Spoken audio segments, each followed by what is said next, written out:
Late Night, Iain Lee on Talk Radio. We have ways of making you talk. Hey, happy bank holiday. You're listening to Late Nights with Iain Lee, but as you'll know, Ian's not been very well, so he's still at home resting up with a really nasty dose of tonsillitis, and he's left me to do the introductions today. That doesn't mean you won't be hearing plenty of him tonight, because over the last few weeks we've been working on something really special, and we're hoping that you're going to love it. If you're a regular listener, you'll know that this late night slot was really the only one we wanted when we came to Talk Radio. After years of getting up at the crack of dawn for our breakfast show, we had our eyes on this time of day, for reasons that might sound nuts, but then will make sense if you stick with us for the rest of the night. Now, night times are really special, and we're going to introduce you to some of the people who made it that way. So, no calls tonight, please. Paul in Stoke Poges and Alan Caddick, you can have a night off. This is all about the people who shaped late night radio in general, and Iain Lee in particular. He's caught up with a load of them, and he thinks you're going to get a real kick out of it. So let's crack on. First up, a shy and retiring chap by the name of Caesar the Geezer. Caesar! How you doing, buddy? You all right? You gave us the wrong number, you pudding! I cannot tell you, mate, what a thrill it is to hear your voice. And I tell you, the first time I heard about you was probably about 1995, and I was at college, I was at university, and we were at a party, and a friend came up to me and said, "Hey, have you heard this bloke called Caesar the Geezer on Talk Radio?" I went, "No." I said, Caesar's a bit of a stupid name. He said, "Oh, no, mate, he's brilliant. Honestly, he's such a wind-up merchant." And we were in a party, and we went off into a room to listen to you. And it was brilliant. I was blown away by it. Blimey. How did you get into the radio? And do I call you Chris or do I call you Caesar? Call me whatever you want, as long as it's not rude. Yeah, well, you I'll do that behind your back. God, how did you get into the radio? How did you get started? Do you know what? I used to be a head doorman of a nightclub, and I was the head doorman at Scamps in Croydon. This is going back in 1979. Wow. And I was carrying Kenny Everett and Dave Cash. You know the Kenny and Cash show back then? Yeah, of course, both legends, yeah. Yeah, well, I carried their cases in, and as a thank you, they invited me back to the studio to watch them do the radio show. Wow. Now, there was a guy called Michael Buck, who was the program controller at the time. Yeah. And Kenny and Cash were doing their radio show, and then they started talking to me live on air. And they brought me into the show because of my voice and because of me being a doorman. Yeah. So I started having a laugh with them, and I don't know, it was just something hit it off. Yeah, yeah. But then the next thing I know is that, listen, first of all, am I live on air? No, this is a pre-record, so you say what you want and we'll bleep out all the bad words. No, I'm not going to swear. So, therefore, I was, as I said, I did the studio. We got on really, really well. And the next thing I know is the hotline goes, and it was Michael Buck, who was actually the program controller. And he said, "Who's that guy you've got on the radio who's got a great voice?" He said, "Well, he's a doorman. He's not actually a presenter. He's a doorman." And they explained to him. Yeah. He said, "Listen, we've got to give this guy something because he's got a great voice for radio. You know, I actually he communicates with me. I don't know what it is about him." Yeah. So I was the first guy that ever went on Capital Radio. I mean, I'm going back when it was the original Capital Radio, and they gave me an early hours in the morning slot for 3 hours, like the grave shift. Yeah. And I was doing that. And I was doing that under my real name. And then Michael Butt went to Invicta Radio in Kent as the managing director, and he called me out of the blue and said, "Look, how do you fancy coming down here and working with me?" Well, at that time, I was doing a bit with a guy called Rod Lucas on BBC Radio Kent. Yeah. Yeah, and the next thing I know is I'm on the radio. That's how I got into radio. Isn't that funny? Did you spend much time with Kenny Everett then? A lot of time. I spent a long time with Kenny and Dave Cash. In fact, Dave Cash and I carried on being friends right through until he joined Invicta. And then from Invicta, he went to Radio Kent. I'd gone from Invicta, then I went to Kiss FM. Yeah. From Kiss FM, I went to Capital Radio, or it was Capital Gold then. Yeah. Then I launched Talk Radio. Yeah. Which was the original Talk Radio when we first launched it. Then I went back to Capital Gold, and I was at Capital Gold for 8 years, and then I left Capital Gold. Something happened to me, and I ended up in prison wrongfully. Yeah. And then that took 5 months for me to go to court. They cleared my name. Then I came out. Then I did a little bit with SFM in Sittingbourne, and I retired. We'll get back. I know all about the troubles that you've had, and that must have been absolutely horrendous. And we're jumping forward a bit because I want to know, watching Kenny Everett and Dave Cash. I mean, that is the best lesson you can get in radio. Watching those two at work together, that must have been incredible. I have to tell you, watching Kenny Everett work, a genius, unbelievable. It was more than a genius. He was like a god. Yeah. And you know, the great thing about it is I got so close to him. Obviously, being a big guy as I was, I mean, I used to go all sorts of places with Kenny, and then I used to go with loads of places with Dave as well. Yeah. And then he took me to his production studio, and he showed me how he did his jingles.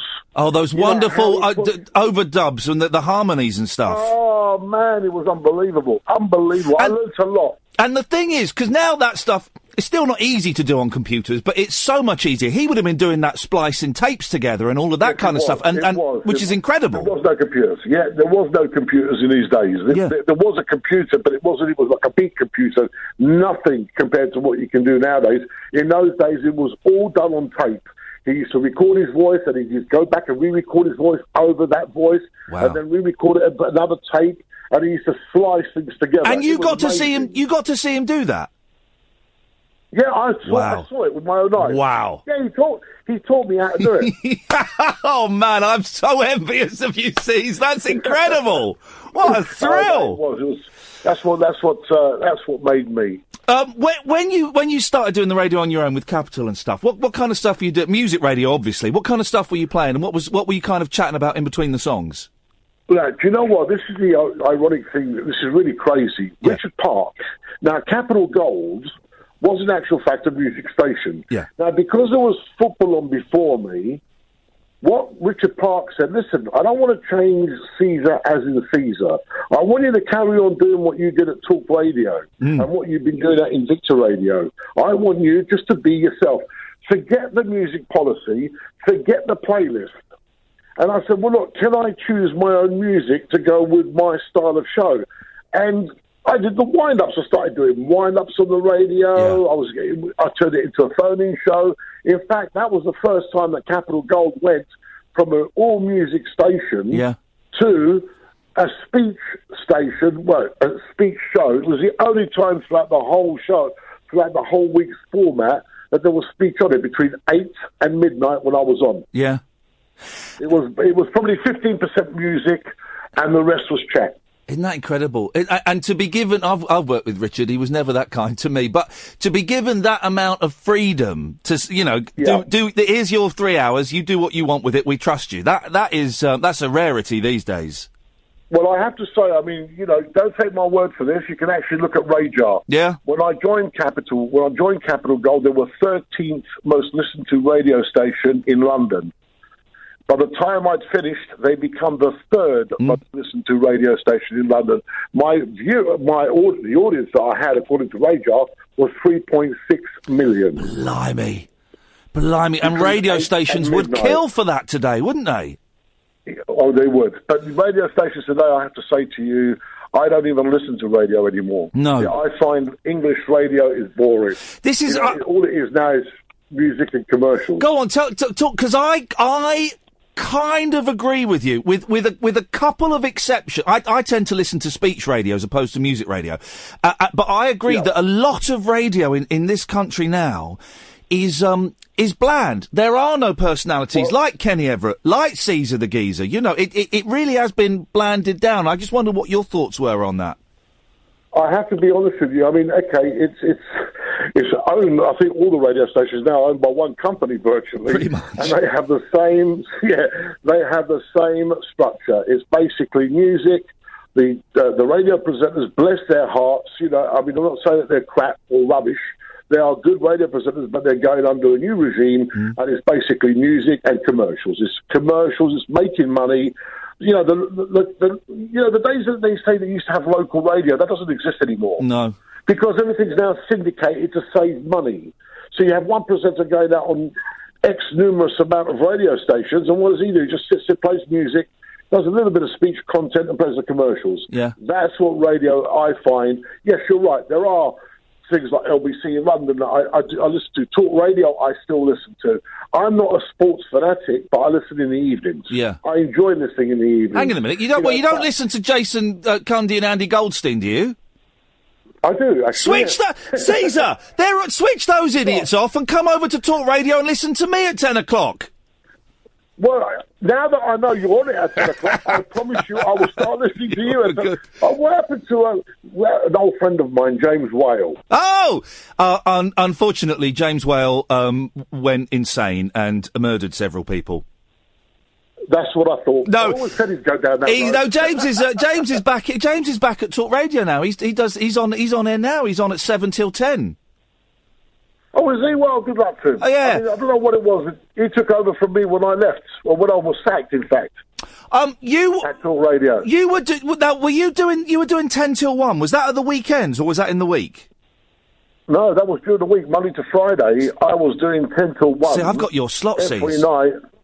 Yeah, you've got my slot at the moment, which is brilliant. Good luck to you. Thank you, man. You do really well. That must have been it, for me. For me, it's the best slot. When I came in, I said that there's only one slot I want to do. It's 10 o'clock at night until 1 in the morning, because for me, that is when radio gets a bit exciting, a bit dangerous. It's when the characters are out there. How did you find it, Caesar? What did you like so much about that slot? Listen, that is the right slot for a talk show that's a little bit dangerous, a little bit controversial.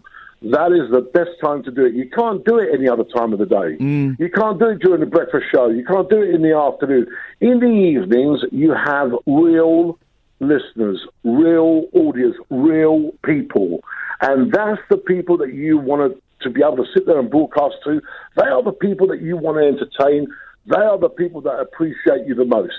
The ones during the day, with the greatest respect to them, they don't have time to sit there and get involved in radio. They're busy doing their work, or they're busy doing this, or they're busy doing that. You're in the background. Yeah. In the night time, it's a different story. They're laying in bed and they're listening to you. They're listening to your voice. They're listening to your conversation. They get involved because they feel passionate. That is the best time slot you could possibly have. I'm glad you've got it. I really am. Thank you, mate. And do you know what? It turns out that we share quite a lot of similar views on radio. I agree. The people are paying much more attention to you when you're on, 11:30 at night. And admittedly, Caesar, there are a few drunks and stoners out there as well that kind of phone up. You were famous for your wind-ups, of course. Yes. How did you start doing those? Do you know who taught me? Go on. Kenny Everett. The governor. He was the one the governor told me exactly what it is, and to become, I got labelled this shock jock. I don't know why the hell I was ever labelled as a shock jock, because I'm not really a shock jock. It's a really lazy phrase for someone who's a little bit different, I think, on radio. Yeah, that's it. And unfortunately, when you stick out in the crowd, and especially within the government, listen, let me teach you one lesson that I have learned the most serious way. Yeah. If you become too popular, they're very, very quickly to put you down and knock you down. Yeah. I've always found that in radio. When you reach a certain height, something happens to bring you right back down. Yeah. It always happens that way. I don't know why, but anyway, it happens. Listen, Kenny taught me the best way to wind people up is to lie to them. I used to tell people things that I never, ever would say that I believed in a million years, but I used to create arguments on purpose. He taught me. And he said, wind up, use your imagination. The biggest wind up that I did was I walked into the studio one night. I didn't even plan it. I just thought, I'll tell you what, let's pretend that we're not allowed to smoke in the studio anymore. And I'm going to do my show from outside. Beautiful. And I did this at Talk Radio. Yeah. It was Talk Radio that actually did it, the first one did. All I did was I stretched the microphone out of the studio, hanged it out of the window so you get all the passing traffic, had that up on one fader. There was me in the studio with my fader halfway down shouting above them. And people actually believed it. People turned up at Oxford Street to look for me outside because I'm pretending I'm standing out there. Yeah. And of course, there's all these people turning up looking for me and they can't find me. Wonderful. And I'm sitting in the studio smoking my head off, having a radio show. Unmissable late night radio with the original king of unconventional conversation. Make contact with Iain Lee. Late night Iain Lee on Talk Radio. We'll get you talking. And you were coming growing up with those wind-ups, it was nearly every night. It was relentless. And the one of the things, again, I love about radio, because it wouldn't work on TV, is, you know, I don't do wind-ups in the same style of you, but I sometimes stretch the truth. And even now, 10 years after I started doing this, people who think they know my act still fall. You know, a month ago, I said I was going on strike for a week. I'm not going to do any radio for a week because radio is rubbish, so I'm going on strike. And I don't want you to listen to any radio. I had a holiday booked, but people still bought into it. People thought I was going on strike as a protest. And it's amazing, isn't it, that people trust the radio. Yeah, they do. They trust a presenter. That's the one. You have a big responsibility. You know, you can be a wind-up merchant, but you must always remember you have a responsibility to your audience. And you make friends. There are a lot of lonely people who sit at home, and a lot of radio presenters don't know this. This is nothing that Kenny taught me, and in fact, Dave Cash also taught me. There are people that sit at home who are disabled, who are on their own, who are alone in life, don't have any family and friends, and they associate with you, and you become their friend. You become their family. So you have to remember that, you know, you do have to remember that. There is listen, I've upset a lot of people in my life. Yeah. I've upset a lot of friends through my wind-ups, and they've seen the funny side of it maybe 2 to 3 weeks later, but in those 2 to 3 weeks, they've hated me. But then when they've realised this and the pennies dropped, they've gone, oh, that little bugger. Yeah. He's such a bugger. He's really got me going. And the amount of things that I've done to people. I mean, can I tell you something really, really strange? And I never thought this would ever happen. Yeah. I've convinced everybody through history, Nostradamus, I convinced everybody that the moon was going to collide with a meteor. I remember this. And I said it was going to happen at 1 o'clock in the morning, and it was going to be so bright people had to wear their sunglasses, otherwise they would go blind. Now, I finished my radio show at midnight, and I was driving home, and there were people sitting in their gardens, out in the front, on the roof with sunglasses, looking at the moon, waiting for this disaster. What a great wind-up. I remember that. And the thing about your wind-ups, as far as I remember, is they weren't, there was no meanness to it. It was, you know, saying that, I mean, I bet you may have terrified a few old women about the moon, but it wasn't mean. It was all, you know, it was all good-natured and good-humoured. Yes, absolutely. Everything I've ever done has been through good humour and good-natured. Nothing to harm anybody or to, you know, radicalise anybody or upset anybody. I would never do that. That's not in me as a human being, full stop. Something that just popped into my head. I remember as well, there's a name that's been mentioned on my show a few times in the last couple of weeks. You used to work with Gary Jacobs, didn't you? Yes, I did. He was a good friend of mine. He used to be he was one of my resident lawyers. Him and Eric Hall. Oh, yeah, we had Eric Hall on the other.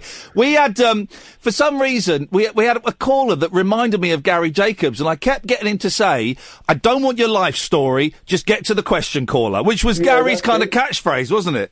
Yeah, it was. It was indeed. He was an unbelievable guy. Short, massive. He was fatter than I was. Wow. Gosh. And he was Jewish, bless him, also, but what a great guy and what knowledge he had. Yeah, yeah. You know, the knowledge that guy had. Another one, Jeremy Beadle. You know, people thought he was just a wind-up merchant, but you know what? I've never, ever met more of a cleverer man than Jeremy Beadle. You know, he was amazing. I've had so many people recommend that I go and I hunt down some Jeremy Beadle, because apparently I never heard him on the radio, but apparently he was brilliant on the radio. He was very good on the radio. He was excellent. He was absolutely, and he was there in the original Talk Radio when Talk Radio first launched. Yeah. As Talk Radio UK, he was there. Yeah, the guy was a genius. What do you remember of the launch of Talk Radio? When was it, 94, 95? It was the day after the national lottery launch. Okay. So the day that the national lottery was launched, it was the day after, and I was the first voice that actually went out on Talk Radio. Yeah. So I remember that really, really well. And what was the first show? Do you remember what the first show was you did? Well, yeah, I was it was at night at 10 o'clock. Yeah, and what were you talking about? In fact, I was talking about the national lottery. Right. What else happened? That was the air disaster that happened. Yeah. And who else was it? I've put you on the spot. I couldn't even tell you what I was doing yesterday, to be honest, Caesar, so I don't know why I've asked you what you were doing 20-odd years ago. I mean, my memory's fairly good, but no, I remember talking about the lottery. I can say that much. Yeah. Are there any callers that stick out? Because I've got callers that have followed me through all the different radio stations. Did Nigel from Maidstone, did he ever call you? Yes. He was. Oh my God! Is he still alive? Yeah, unfortunately, he's the guy that sing. Well, now he's singing songs about Miley Cyrus, but I'm sure he was writing, and he sings the talk radio jingle. I've written a jingle for you, Ian. Did he used to call you? No. Yes, he did actually. Yes, I remember him well. And also Reg. Did you ever get a call from Reg? No, I didn't know Reg. Go on. What was he? Reg was he was the racist. He hated women. Yeah. And he was the most offensive person that I trained to go on the radio. And he used to wind a lot of people up. He was my best secret weapon. We have one of those called Jonathan from Swansea, who's the same, hates women, hates gays, hates all different races. Yeah. And people say, well, why do you let him on? Because it's so entertaining. I'm not condoning what he says, but as a listener, I'm a fan of radio. That's what I want to hear. Well, listen, exclusively to your show and your show only. Yes, sir. I am now going to reveal my biggest secret. Oh, no, don't. Reg was actually one of my characters. No, really? Yeah, Reg, I used to put Reg on when I wanted to talk about something specific in the news. Yeah. That was offensive. I used Reg to bring it up and make it worse than what it was in the news. Beautiful. So was he a mate of yours then? He was my best friend. I love it! And I used to attack him on the radio, and people used to ring up agreeing with me. Yeah. And hated. I made Reg the most hated person in the UK. How wonderful. I'm getting a vibe off you that, you'd still love to come and do something if that opportunity arose. I think if radio, listen, I've been off the radio, I've been off the grid for about 10 years. I had a serious heart attack. Oh, really? When was that? This was going back in October last year. Oh, blimey. Now, before that, I worked for a major company who owned 32 bowling centres. Yeah. And I used to be their marketer. I was like the owner's right-hand man, basically, to an extent. And I used to do the marketing promotion. The stress just got a little bit too much for me. And then I decided, look, enough is enough. I'm 60 years old now. I'm still young. Yeah, but I'm still 60, but I'm still young. Well, Caesar, 68 young, mate. You're getting quite old. I'm going to be honest. That's it. You got it. You're getting up. So I decided to come out to Cyprus. I got a villa in Cyprus, and I've been here since December, and it's beautiful. But yeah, if the opportunity arose, if somebody's offered me a full-time job back on the radio, I probably would take it. Yeah. I'm not lying to you. I probably would, yeah. Late night, Iain Lee on Talk Radio. We'll get you talking. Hello, Kath here. You're listening to a special show that Ian and I have been putting together for you over the past few weeks. This is a massive radio geekathon, but please don't be put off by that because it's more than that. What it is a collection of conversations with some of the finest storytellers in broadcasting. These are the characters who have made this time of night on the radio their own over the years, keeping kids like you, me and Iain Lee awake, entertained and feeling like we were part of the best secret club in the world. So, let's catch up with Ian now and a brilliant conversation he had with another of his late night heroes. Mike Mendoza, can you hear me? Iain Lee, can you hear me? It's nice to hear your voice. Thank you. I used to love your show, and we'll talk about the Talk Sport show in a bit, but I just wondered how you got into it, how you got into radio. Right, it's going back to 1970. Yeah. I was working in a bar late at night, and the local radio station, this was in Auckland in New Zealand, and the management of the local radio station used to come in and drink every night in our bar, and one night, just after midnight, the phone rang, and it was the radio station to say that the overnight disc jockey hadn't turned up. And everyone in the bar was as pissed as newts, and they said, what are we going to do? And I said, I could do it. And they said, why? I said, I've done it before, and I hadn't, obviously. Yeah. And the next thing I know, this set of keys come over the top of the bar, and I stayed with that radio station for 10 years. That is beautiful. Whenever, young people say, well, how do I get how do I get a start? How do I get a foot on the ladder? You can't really say, well, you've just got to be hanging out in a bar at the right moment. That's a beautiful story. It is being in the right place at the right time, isn't it? It is, and people ask me, how did I get into radio? Well, I did a little bit of radio before I was on the TV, but not much. But I kind of cheated, you know. I was on TV at a time when radio people thought that if you were on TV, you must be able to do radio as well, which of course is nonsense. They're two completely, you know, it's two completely different things. Yeah. But that's kind of how I got my break. What kind of show were you doing then, Mike? I started off with just music shows. Yeah. This was sort of overnight shows. I always started off with overnights, and I ended up with overnights, which is rather weird. And then we went on to a breakfast show. I was doing late-night phone-in shows. We were one of the first radio stations in New Zealand, in fact, probably one of the first radio stations in the world to do phone-in programs. And then from there I went to the breakfast show, and the rest is history. You say the phone-in show, because I don't really listen to much music radio. It's speech on Radio 4, and it's phone-in on stuff like Talk and LBC and stuff like that. And you say you were one of the first people to do it. What was the reaction when you know, that first day you threw open the phone lines and invited people to call in and talk to you? It was very tame. There was no controversy. There was no shock jocks in those days. Going back to 1970, so that's quite a long time ago. Yeah. And in New Zealand, it was very restricted as well on what language you could use. I mean, you couldn't use the word God. You couldn't say damn. You couldn't say blast. You couldn't say bloody. You had to be very careful what you said. Wow, isn't that incredible? And you say that's in New Zealand. I imagine that would probably have been the same in the UK at the same time. Probably. I wasn't here at the time, so I don't know. But, I mean, in America, they're still very strict. As you know, when I was at TalkSport, we did a phone-in program on a Friday night to KABC in Los Angeles. Yeah. And when I linked up there, and suddenly I said something about, this is bullshit. And suddenly through my headphones, an American voice says, hey, Mike, you just used the word shit. And it just wasn't allowed. And that's not so long ago. And it is and America. I know that American TV is really strict on language, and which is a real surprise to a lot of people. They would they would think that kind of anything goes over there.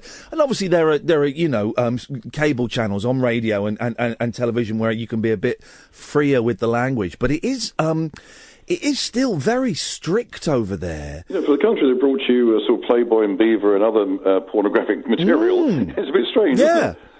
At what point did you was it quite early on that you realised that you can make a career out of this? Right place, right time. I was in my early 20s. Yeah. And I never even thought about it. It just went from strength to strength, really. Isn't that... Yeah, that's the beauty of youth. And I love that thing you said as well, and I think more people should do this, when you lied and said, yeah, I can do it. I've done it before. Yeah. That arrogance of youth, the cockiness of youth, I think more people should do that and get up and have a go at stuff. Yeah, but the thing is, I was awful. I mean, I've listened back to tapes over the last few years of stuff I did very early days, sort of early 70s, and I wouldn't give myself 5 minutes on the radio. Yeah. It was awful. I don't know how my voice matured the way it did. But it's you're not saying you were all squeaky and high pitched then, were you? Reasonably, yeah. Really? Yeah. And then I suppose put a strained voice on, because I think in those days it was the in thing when you were an announcer presenting music, say, and now you go to this is how you you put a really weird voice on. And then as the years went on, you become more natural. The few times I've done music radio, I do the first 10 minutes. I do that voice. I do the Blackburn voice. You know, Tony Blackburn is a brilliant broadcaster, but there should be only one. And I do what I think a DJ should sound like. Exactly, you know, and it takes a long time, or it's taking me a long time to get. You know, my voice, my natural voice. So that was all in New Zealand. That was in New Zealand. Then I went off to Australia. Yeah. Breakfast shows in Australia. Came back to England for a very short while and couldn't get into radio in the UK. This was, probably mid to late 70s. And suddenly I got a phone call out of the blue from an Australian radio station. And they said, do you fancy coming back to Australia? I don't know how they found me, but they found me somehow. And I said, to do what? And this was for 4AK in a place called Toowoomba, which is in Queensland. And they said, we'd like you to do the breakfast show. And I said, well, what's it worth? And they said, what sort of money are you looking for? And I said, some silly amount of money. And they said, we'll call you back. And they called me back about 20 minutes later. And I said, that's fine, I'll take that, because they agreed to pay me what I wanted. Yeah. I said, the only problem is, I've got no money and I need to get over there, so I need you to pay my airfares. And they said, we can do that, it's not a problem, on the condition you're here on Monday. This was on Friday when they phoned me. And I said, but the other thing is, I've got a family, as myself and my wife and one child at the time. And they said, we've had to call you back. So they called me back and they said, right, as long as you're here Monday, we'll pay for you and your wife and your child to be here on the Monday. And I said, the only thing is, I've got nowhere to live, I've got no money. any chance of you arranging accommodation? And I really tried it on, so I got the accommodation. Yeah. And I said, one last thing, because they said, anything else you want? I said, one last thing. I said, with a family, I want to get around, don't know where I am, I need a car. Can you arrange a car for me? Oh. And they said, we'll have to call you back.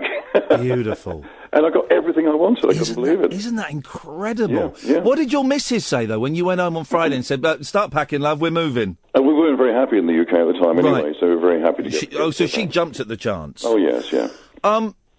How did you get back in the UK? How did you finally start working over here?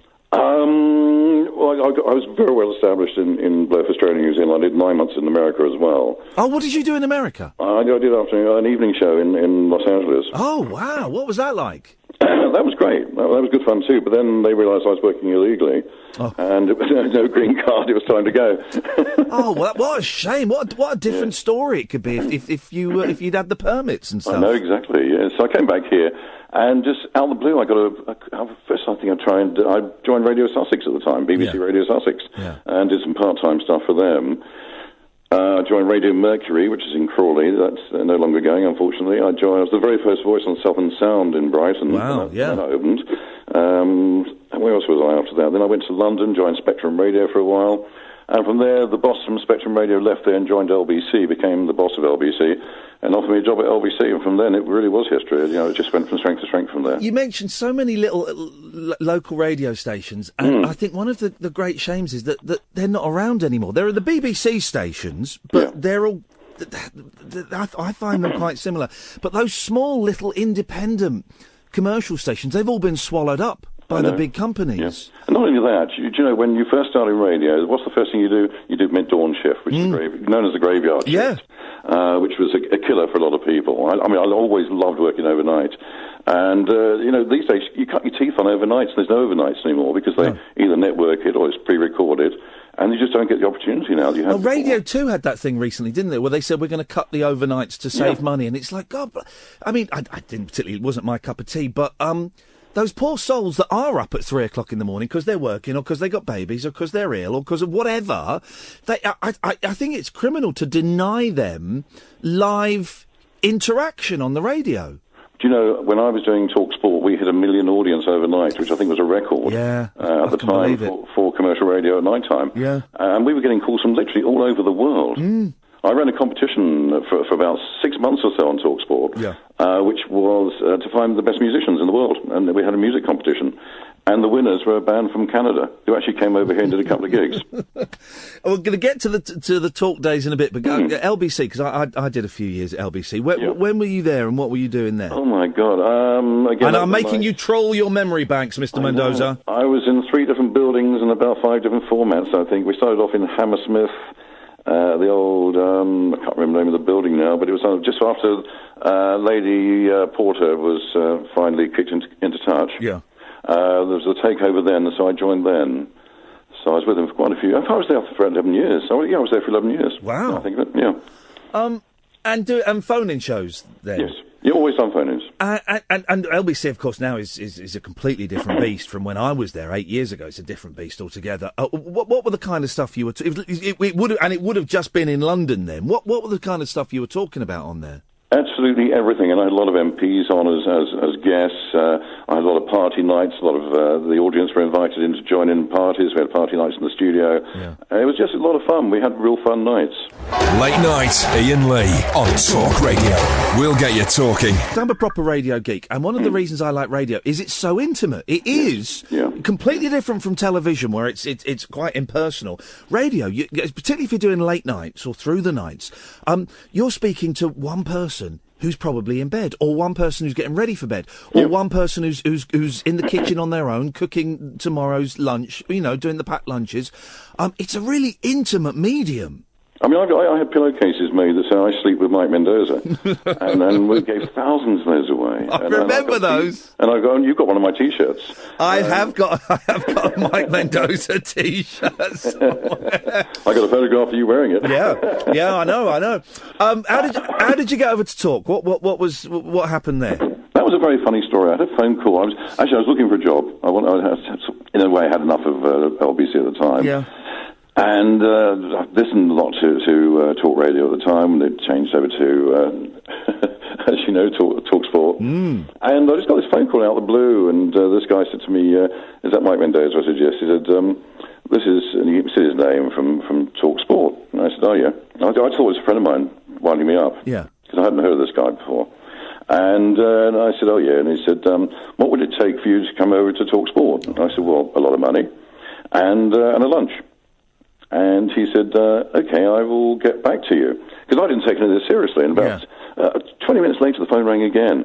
And it was the boss from Talk Sport, who I knew the name, but didn't know him, but said this was the person I knew of. Yeah. And suddenly he's on the phone. He said, "Did you think that was a phony call you had just now?"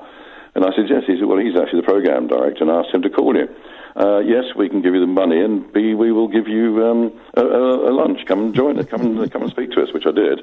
So we all met up in London, had a nice lunch, told them what I wanted, which I got, and they said, "Can you start in?" You obviously have to give a month's notice to LBC, and I said, "Yeah, of course I will." And so I'll join you next month, which was fine. And went back to LBC, and I explained to the boss there that I'd been offered the job at TalkSport. By the way, the first thing he said to me at TalkSport was, "I hear you're number one." At the time, I was number one in London on commercial radio. Yeah.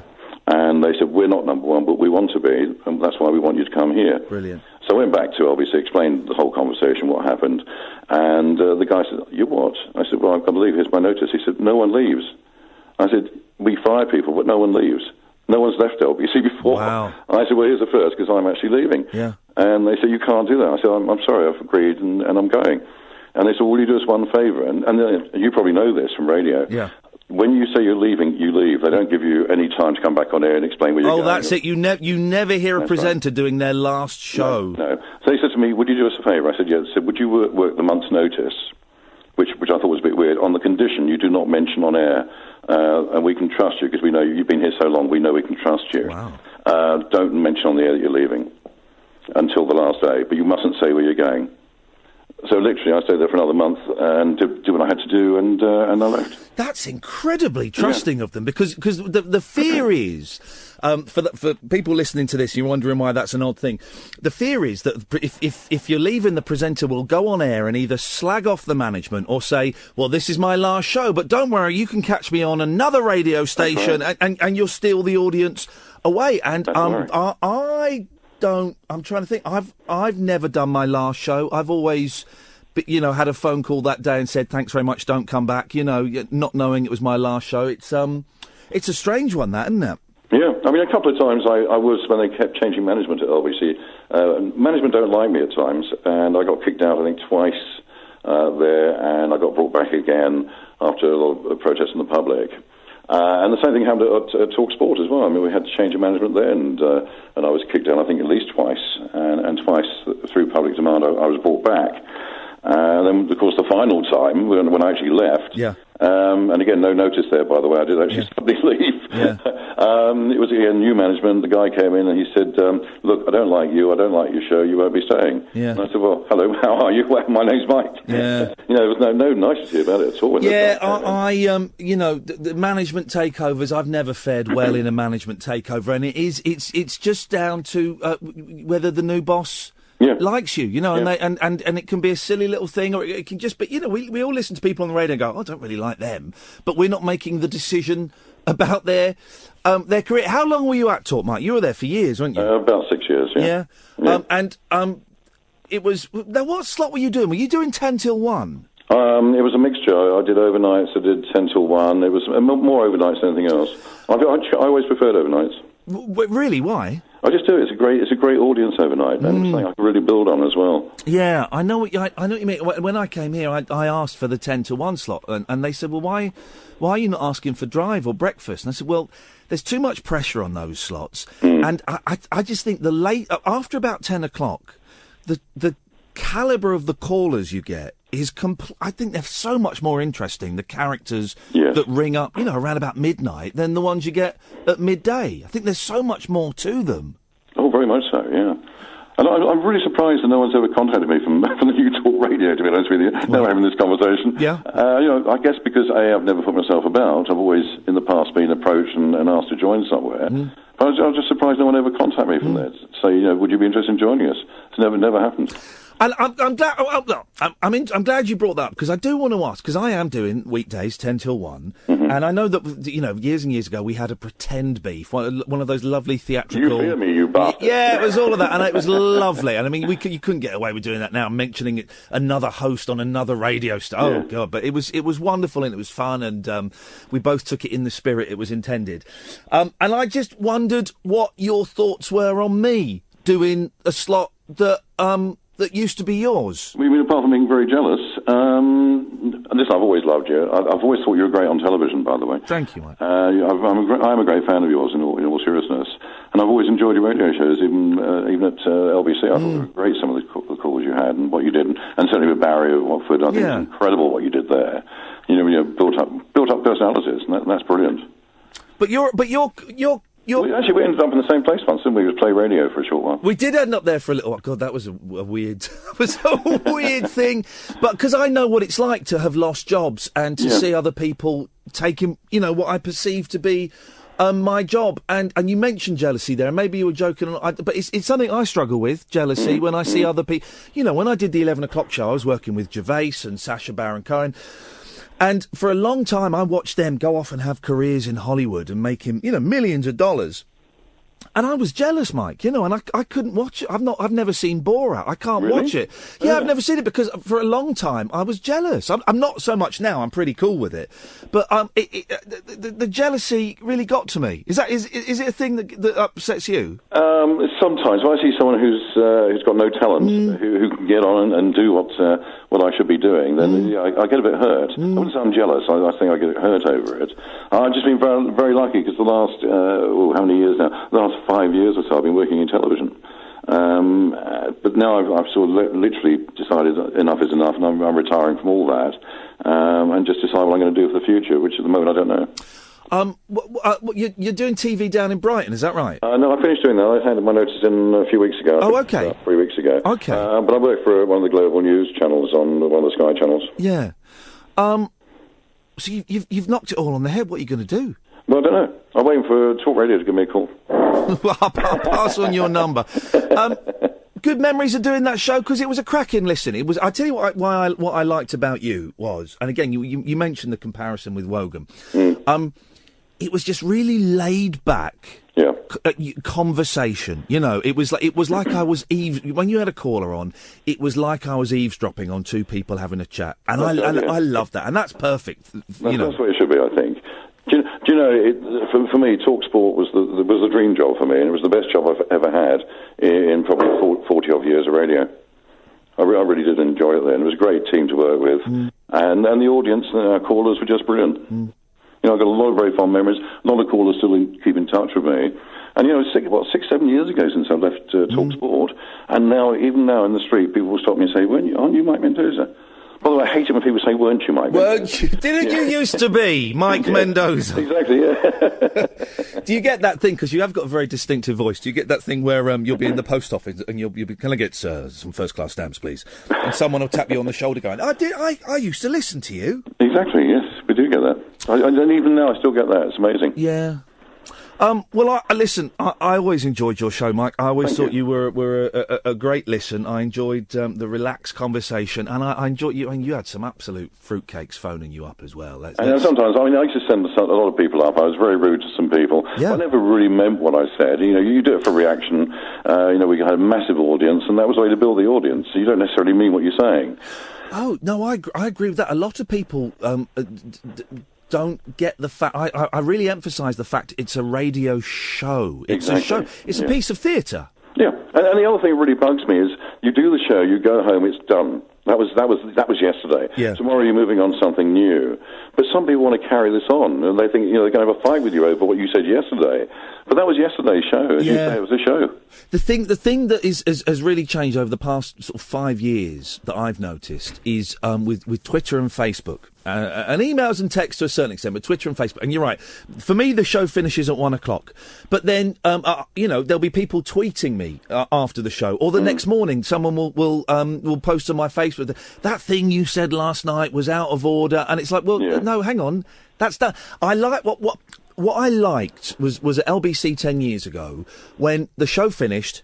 That was it. No one could get in touch with you. The listener couldn't get in touch with me again to pick me up on a point, to criticise, to praise, to whatever it was. You know, it was. I kind of liked that element of separation. You know, that you and Charlie Wolfe and Tommy Boyd, that you were kind of. I'm really struggling to express this. But once your radio shows had finished, that was it. I couldn't get in touch with you again until your show started the next day. Right. Well, there's social media, isn't it? It's killed it in a way. Yeah. Then it's made you too accessible now. Yeah. Oh, totally. And it's decimated the number of calls as well that you get. Oh, really? People. And I've excised Twitter from the show now. We don't use it during the show because people will tweet you a comment, whereas before they'll phone up. You know, now they will tweet you something and they will think that's a valid contribution to a show.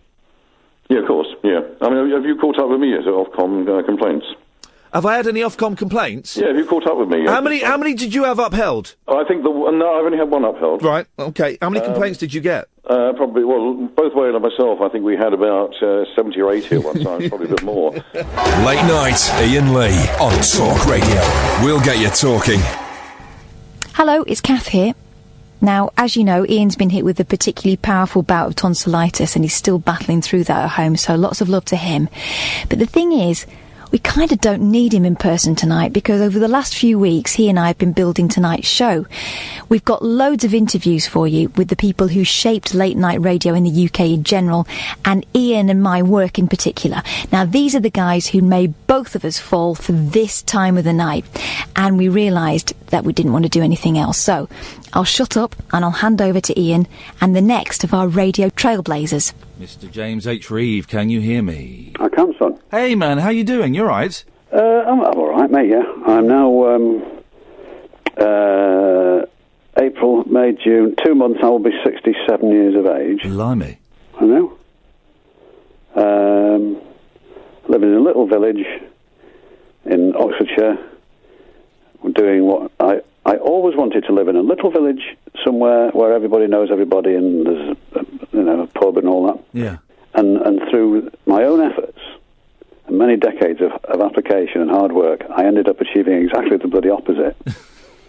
And then suddenly,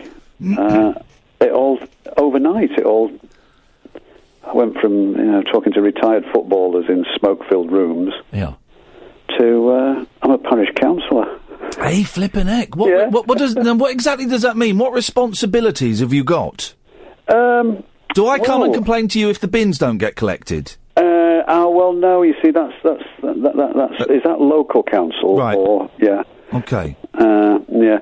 No, I mean, I tell you that you can't have a porch. But I want a porch. You can't have one, mate. I'll give you 50 quid in an envelope. Done. There we go. You see, that's democracy at work, isn't it? You've totally got this. I'm at Talk Radio now, and I'm doing the night show at Talk Radio. But you were in Talk Radio 1995, was it? No, it was later than that. It was about 2000, I think. Oh, okay. I was there on Millennium Eve when the fireworks didn't go off. But luckily, neither did the planes come out of the sky, and the video recorders still carried on taping. Yeah. That was a real anticlimax. The Millennium. Well, someone was saying the other day, so that was all fell through, that Millennium Bug thing, and some computer nerd said, well, it did, but only because we grafted our nuts off. Oh, come on! To make sure it didn't. I'm thinking, what? So everything was going to reset itself to 1900, wasn't it? A couple of years before that, I was working with my dad, who was a props man at the BBC, and I was kind of helping him out, and the BBC had made this series of potential disasters that could happen, and one of the shows that me and my old man worked on, was what could potentially happen on midnight with the Millennium Bug, and it was aeroplanes crashing out of the sky. That's the favourite, that one. Cars crashing, I think, because the sensors in the cars would take control of themselves. Yeah. And it was all stuff like that, and hospitals, all life support machines were going to switch off. That was another one. Yeah. But no one died. No. So were you doing the actual the midnight, the New Year's Eve Millennium show? I'm just trying to think what was... Some strange things happened because I was doing like 3 hours. Yeah. And then they decided they couldn't afford to pay Russell Grant. Gosh. So would I do 4? Yeah. And then they couldn't afford to pay somebody else, so would I do 5? Wow. And then, was it Anthony Bellicom? Is he still knocking about? Anthony Bellicom? No, I don't know that name. Management? Yeah, no, yeah. I don't know that. I try and avoid management. Yeah. But they come looking for you, don't they? Yes, that's why I do a late night show, so that by the time I get in, they've all gone. Yeah, and they're not listening anyway, are they? No, of course they don't not. care, yeah. No, not at all. I don't know if you've had this moments in your career when you might have thought, I feel a bit intimidated here, and then suddenly something happens, you think, hang on, I can take this lot on. Yeah. Because I got a phone call from, I'm sure it was from Anthony Bellicom, saying, look, would you mind doing an extra hour tonight, because I think it was when Mike Dickin was still alive. Okay. His health was not in question, although it turned out it was quite seriously in question, unfortunately. But Bellicom said, would you mind doing an extra hour, because it's rather a lot, and because the clocks go forward tonight. Oh. I said, well, the clocks go forward? Yeah, so could you do the extra hour? Well, that's an hour less, isn't it? Yeah. I'm trying to think. Yeah, it's an hour less. Flipping heck. Because it goes from 2 o'clock to 3 o'clock in the twinkling of an eye. What an idiot. Yeah. He rang me at home to ask me. And that was kind of your moment when you thought the management and nothing. These people that terrify me. Did you get on with, throughout your career, not just to talk, but did you get on with management? Because I always, I normally have one person in management that really likes me and bats me, and that's how I get the job. But everyone else is always very suspicious. And when I was at BBC WM in the West Midlands, and the guy there loved me, and he went, and a new woman came and took over, and she said, "Ian, your show scares me." Yeah. And what she meant by that was, 10 minutes before the show, I'd say, "Right, I'm going to go to the studio," and she would say, "What's on your show today?" Oh, yeah. And I'd go, "Oh, I don't know. We'll just see what happens." Yeah. And a lot of people in management kind of get frightened of that. So I always need one person to bat in my corner. Did you have did you kind of have that same sort of thing with relationship? It's a long story. Funnily enough, I read something on a blog the other day by Mark Radcliffe. Oh, yeah.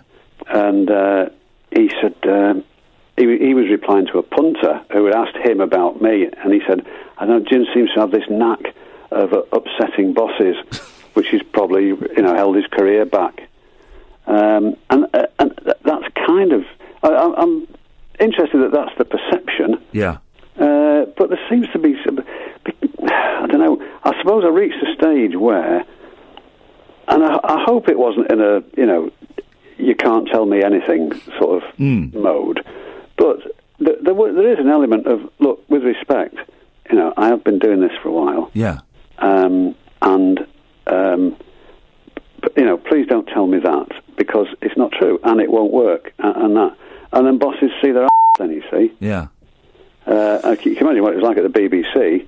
Oh, well, I mean, the number of bosses that have never made a radio show or sat in a studio and had to make magic out of thin air for 3 or 4 hours.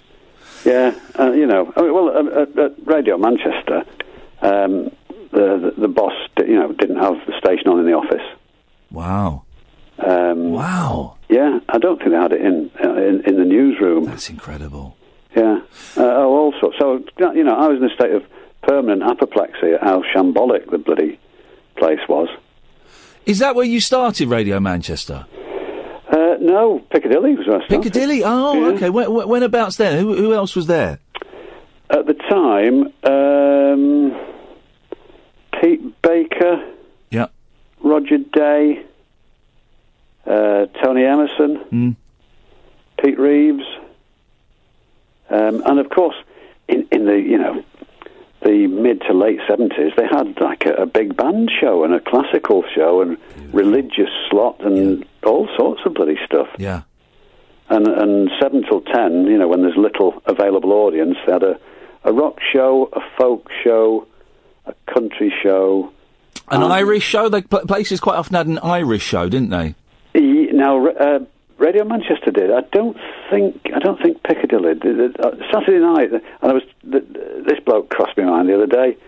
They had a fella called John D, and he used to do Piccadilly Boogie, which was 2 hours of appalling dub reggae. And the target audience, and he had a real thick West Indian accent. Yeah. I never actually saw him because I wasn't in the station. Yeah. But I used to listen out of curiosity, really. And the only word you could make out on a regular basis was strange ways. So that's tickled my fancy. Hey? That's tickled my fancy, that has. And what were you doing there? Were you doing a kind of a straight music show? Were you was it a phone-in show? What? No, initially, I was sitting up in bed, contemplating a bleak future, listening to the fledgling Piccadilly Radio, and they ran a trail saying, are you a likely lad, fancy working in radio, why not come in and see us? So I rang up and got invited to go and see Colin Walters, who was sitting with his feet on the desk looking out of the window into Portland Street. And that's the Portland Street in Manchester, by the way. Of course, yes. Yeah. And he says, what are you then? What are you all about? And so I told him, well, I must have lied, because I hadn't got anything to tell him, really. I was just, doing nothing. So he gave us a job as sort of a bit of a technical operator stroke, logging records, which used to have to be done in those days. Yeah. Taking dedications. Oh, God. And brewing up for Andy Peebles. That's a classic way into it, brewing up for Andy Peebles. Yeah. It was a glamour, that... And then how did you make the transition from T-Boy for Peebles to sitting in front of the microphone and doing it yourself? Colin Walters, again, you've got to remember, so much of this stuff was utterly brand new. Yeah. Like, for example, you could listen to Manchester City or Manchester United instead of just having to, wait for the luck of the draw on the light programme. Yeah. You could listen to them every week. So this was absolutely bloody fantastic. And they had phone-ins. And the idea of a radio station where you could phone in and be on the radio just blew people's bloody brains out. And it's hard, because now everybody's been on telly, everyone's got a YouTube channel, everyone's been inside Big Brother. Being on something is easy. And in the 70s... It was a novelty. Radio was a room somewhere with David Jacobs and Pete Murray in it. Even on the Pirates, you didn't get punters on air. No. So we used to have a phone in between 6:30 and 7:30, I think. That's right. There was half an hour's news. Imagine that. Yeah. From a newsroom with a staff of about 18. Yeah, of course. Then an hour's phone-in, and Walters did it was early shock jock stuff. And then he said to me one day, do you want to, I tell you what, let's double head this. Oh. And it was a bit, it wasn't Derek and Clive, but it was a bit, I'll tell you what it was a bit like. Do you remember, you probably don't, but, You don't remember it? No, that's how difficult to remember it is. Ray Gosling. Why do I know? Oh, no, I'm thinking of Ron Geeson. No, I can't remember Ray Gosling, no. Ray Gosling was a strange bloke who... It all got a bit sordid towards the end, but he was a downbeat on-site. In fact, the show was called On Site. Right. And Ray Gosling would go to, like, bloody Rochdale or somewhere. Yeah. And get a load of people who were upset about them closing the post office or something like that. and in the studio would be a bloke called something McGregor, and he would have like an expert there. So the thing was, they'd have the expert in the studio, but Gosling was out with the punters, man of the people, standing in his tattered mac in the rain in bloody Rochdale, saying this is not good enough. And it was all, it was good stuff. That was Granada. Of course, Granada was very, broke a lot of barriers as well. But anyway, so we did this kind of slightly antagonistic double-header. And, oh God, it's so long ago, Ian, bloody hell. Do you need to lie down, James? I need... Cup of tea? I need to be regressed. You're feeling very sleepy. Unmissable late-night radio with the original king of unconventional conversation. Make contact with Iain Lee. Late Night Iain Lee on Talk Radio. We'll get you talking. I found you probably about 10 years ago, maybe a little bit longer actually, when I was really getting into working in radio and I was doing LBC and loads of people were throwing names at me. And one of them was yours.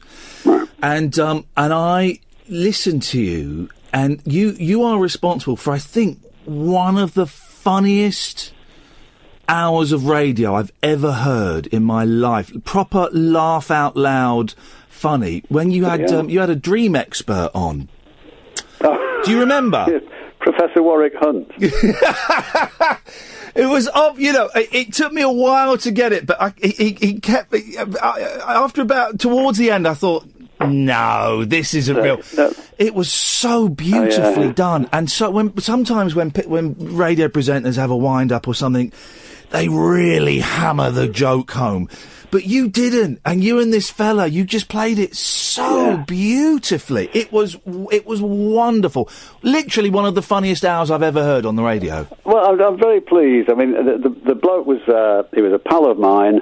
He's a comedian of many years experience, and he's your, how old's Austin? Well, his real name is Jim Bell, but he's probably turned 60, I would think now. What was the recurring gag? He kept referring to a shop or something, didn't he? Have you considered double glazing? Right. And the nice thing was that the punters that phoned in, some of them realised what was going on and played up to it, and others didn't realise what was going on and were genuinely interested in what the professor was going to make of their dreams. Yeah. You see? Bearing in mind, of course, that it reduces your heating costs and prevents drafts. Oh, it was delicious. It was delicious. And, like I said, the thing I really like about you is it's all very relaxed. And it's something I'm trying to do more as I get older. I've always been very manic and shouty and all of that. And I'm trying to sit back and enjoy the lunatics that call in and enjoy the silences. And you... You kind of played the silences quite well. You let things hang in the air a bit. I think sometimes, this all sounds dreadfully precious, all this, but, say nothing and let the punter work it out, and they like it, and they like it all the more because they've done it. Yeah. I'll work that one out. What's the one I did the other... sometimes, gags come to you, don't they? What's the difference? Oh, yes, that's right. It was over Brexit and what the Spaniards were going to do about it. And really, it's an old gag that I kind of dusted off. Yeah. So what is the difference between Gibraltar and Alan Titchmarsh? Go on. Well, Gibraltar is a rock in another country.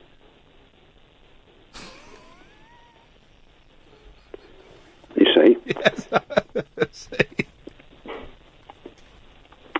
So, you worked that out for yourself, didn't you?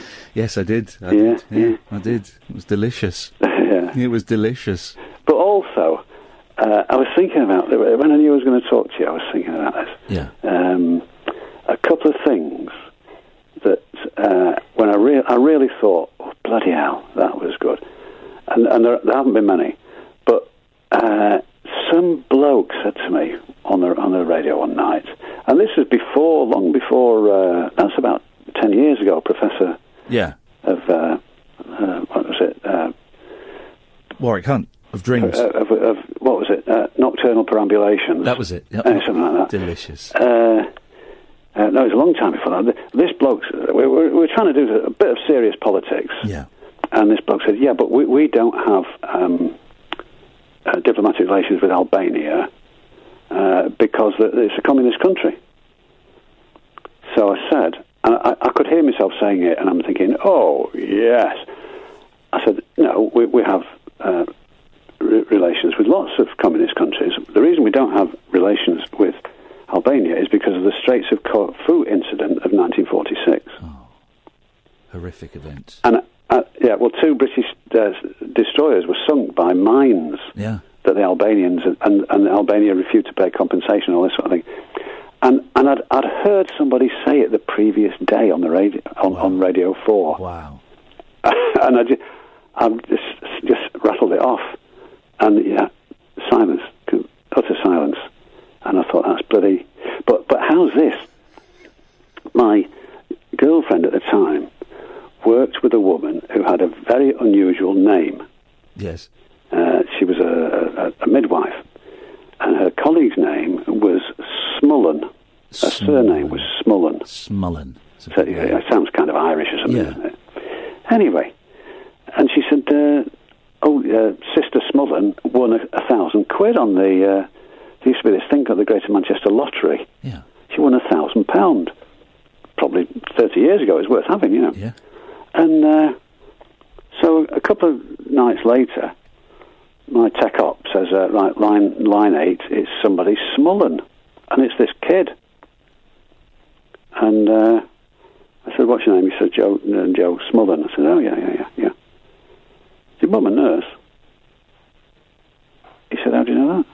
Fantastic. It was a complete shot in the dark. Yeah. It's just that it was such an unusual name, there was a chance. Yeah. He said, how do you know that? I said, I know everything. She just won £1,000 on the lottery. He said, how do you know that? I said, I know everything. And I think he went away actually thinking that I do know everything. Yeah. Well, it's all smoke and mirrors, isn't it? Yeah, it's all smoke yeah. and mirrors. It's all an act. It's all performance. And if you're convincing enough, people will buy everything. Yeah. People will buy everything. Do you miss it, James? Or are you glad to be out of it? Sometimes, no, I don't miss it. I don't. Would it still make sense for me to be sitting there at bloody 60? I know. There are people doing it. There are 70-year-olds that I know who are still doing it. I honestly don't know. I don't know whether I miss it. When we were messaging each other, you jokingly said I only had one trick, and it was what worked in the 80s wouldn't work now. But I do think that someone like I don't think the age is a thing. I'm sick and tired of hearing people younger than me on the radio talking about stuff and telling me how to live my life and do all of that. And I do think that with age there's a bit of experience. Obviously, there was some experience. And also, I think radio is so bland right now. I listen mainly to speech radio, Radio 4 and Talk and LBC. Oh, of course, yeah. And it's so bland. And there are very few voices like yours that were intelligent, that were quite dry, and had kind of a unique twist on things. Everything is all the same volume, the same colour, it's all bland. And I think someone like you would sit. I'd listen. I'd listen at night. Well, that's very nice. I mean, there's a lot of traps to fall into there. There's a lot of the nothing's like it was in my day, and all that sort of thing. The bosses don't know anything. I honestly don't know, Ian. I just what I know is that I made an okay living out of doing something that I would have probably been doing anyway. Yeah, boring people in the pub. Yeah. That was easy. Late night, Iain Lee on Talk Radio. We'll get you talking. Hi, you're listening to Late Nights with Iain Lee. I'm not Iain Lee, I'm Kath. because Ian's laid up with tonsillitis. But tonight we're celebrating the greats of late night radio in the UK. These are the people that Ian and I and probably you were listening to as kids, and they're the ones who made us march into the office here when they launched Talk Radio and insisted that this was the slot we wanted. So far we've had Caesar the Geezer, we've had Mike Mendoza, and we've had James H. Reeve. And by the way, these chats are only part of the conversations we recorded with them, and I'll be putting the full things out as special podcasts in the week, so keep your eye out for those. Next on... Oh, hang on a minute. This must be a mistake. Because it says here it's Ash Gould from the James Whale Show, so this can't be right. You sure this is right? Come and join me, Ash. Yeah, man. Yeah. You all right? Yeah, just flanging in my ears. It flanges a bit, doesn't it? Yeah, it's all right now. A bit psychedelic. Yeah, man. I was... OK, how did you get into radio? There we go. That's the... Well, it was all a big accident, really. It was a terrible accident, because I came to London, I did music production. Yeah. So I thought... I was in Manchester, you know, in the rave scene, the early 90s. Yeah. I did school of sound recording, did some, learned about it. It was very interesting, and my mates was doing lots of the rave hits at the time, so I was in the studio. So I came to London to do that, and then my bro, Johnny, you know, he worked at IRN, Gould, yeah. And so, it's who you know, isn't it? Not what you know. Yeah. But I did know a bit. So I helped him out the weekends, sport. So he was at IRN? IRN in the basement of Gray's Inn Road. Yeah. So I was doing that on a Saturday, and I did get a job at, Seal. The singer? Yeah, his studio, but they cancelled on the day. So anyway, I thought, the radio... What was the job you were going to do with Seals? Well, it was going to be like, sort of like apprentice thing. Okay, yeah. So it was like an engineer, and you would basically... But, anyway, so I did radio, and I thought it was quite well paid in those days. Yeah. I thought this is quite good. I think it was a tenner an hour, which then was all right. So when was this? 91, 92? 94. 94, okay. And then, anyway, so then I got a job at LBC. Yeah. Edwina, I remember her name, and first show I did was, I think... It was either Steve Jones, the Pyramid Game. Yeah, Pyramid Game. Yeah. And I did Frank Boff a lot, and Simon Bates. Frank Boff, legend, Frank Boff. Frank Boff is a legend, and Frank Boff, of course, he had a little bit of an embarrassing, was stories came out. I don't think it was embarrassing for Frank, but it might have been for him, actually, in his profession. The drugs and call girls were the things. Yeah. But his career ended because of that, and But not really, because LBC did after that. Did he do LBC? I suppose he did, didn't he? He did, yeah. They liked it. Because that got... They like that sort of thing, they must have. Oh, I like Frank Boff. He's lovely, and he used to buy me a croissant. Yeah. Would you like a croissant? Ash, would you like a croissant? I always thought he was brilliant. I thought it was a shame that he never came back from that. Yeah, well, no, he did the story, but he was on LBC, was he? And then he did the holiday programme. He's still around, he's 90 odd. Is he? Maybe we should try and get Frank Boff on the show. It was interesting. You could smoke in those days. And in everyone studio, did. Yeah. And it was a tiny studio, and Frank Boff would smoke like a chimney. Yeah. I would go through 20 in a 3-hour show. Yeah. You chain smoking. Do you remind me? Before I got on telly and stuff, I remember coming on... Steve Wright did a show on Talk Radio. That's right, yeah, Steve Wright, yeah. And this would have been about 95, 96. I remember going on there. I had an agent that somehow got me on there as a comedian. I don't know. Yeah. And we were smoking. He had a cigar, and I had roll-ups going on and stuff. Yeah, it was weird. brilliant, wasn't it? Well, although actually I'm glad they banned it, because, like I say, you chain smoke when you're on air for some reason. And everyone else does, so you're in a confined space. It's cancer central, and it stinks. I mean, it stinks. But so it's Steve Jones and Frank Boff. What were you doing? Brian Hayes. I was basically tech hopping. Right. And then, Mark Smith. Do you remember him? No, who was Mark Smith? He never really took off. I remember Brian Hayes, because I remember when I went to LBC. Douglas Cameron. I replaced Brian Hayes. Peter Dealey. Peter Dealey! Brian Hayes, yeah. I knew Pete quite well, because he came to Talk Radio. Peter Dealey. I'm Peter Dealey. I'm Peter Dealey. I've emailed him, and he's got back, because he's out of the game. He's in a B&B business. He runs a B&B, and I've got to say, I was reading the reviews on TripAdvisor, and I've never seen such glowing reviews. I bet he runs it immaculately. You can imagine him doing it, and he leaves, like, hampers for the guests and stuff like that. Yeah. But I've been in touch with Peter, because I always thought he was brilliant, and he was so relaxed. He was brilliant, and he just left the game. He just turned his back on it. I think he became a counsellor for a bit, and then he was... And he's and I've said, would you mind being interviewed? And he's, well, you'll either know if he said yes or no, because his voice may or may not come up next. He's kind of said, I'd rather not, but because it's you, Ian, I will. Oh, I see. And so I've written back to him saying, just think on it for a few days. I don't want to force you to do anything. But he was, because he was just so laid back and so in control of everything. Was he like that when you were working with him? He was. He was very controlled. professional. Yeah. I remember him calling Osama bin Laden a murdering twat once Did on he? LBC. Oh, yeah, yeah, I thought that was very funny.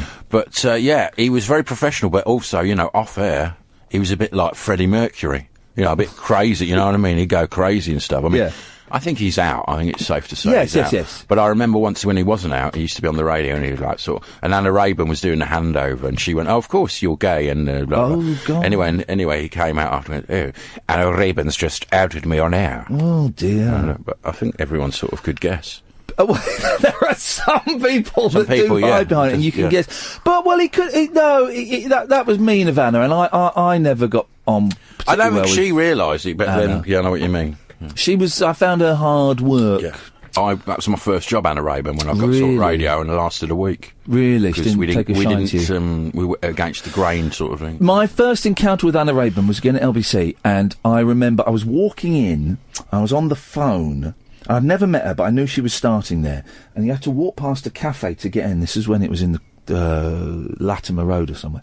Yeah. And I felt this hand grab my coat and pull me back and say, "I want a word with you." And it was Anna Rayburn. And I just thought, what an unusual... What did she say? What word did she want? She just wanted to say, "I'm going to be working with you," and I thought I would introduce myself. But I thought, by grabbing someone while they're on the phone from behind and pulling them, I thought that was an odd... We didn't get on particularly well, You didn't do a show with her, though? No, but I did a handover until she banned me from doing the handover. She took great offence because we used to call her Nana Rayburn. Yeah, oh, right, well, yeah. She didn't like that. She thought my show was for kids. No. She didn't like that. No, because she, in her day, apparently she was a real beauty. Oh, she still is. Oh, yeah, still is. Yeah, but she's studying, and she's a great broadcaster, She was way ahead of the game on what she did. But, sometimes personalities clash, and mine and hers clash. Lots with her do. Well, sometimes. In fact, most people do, don't they?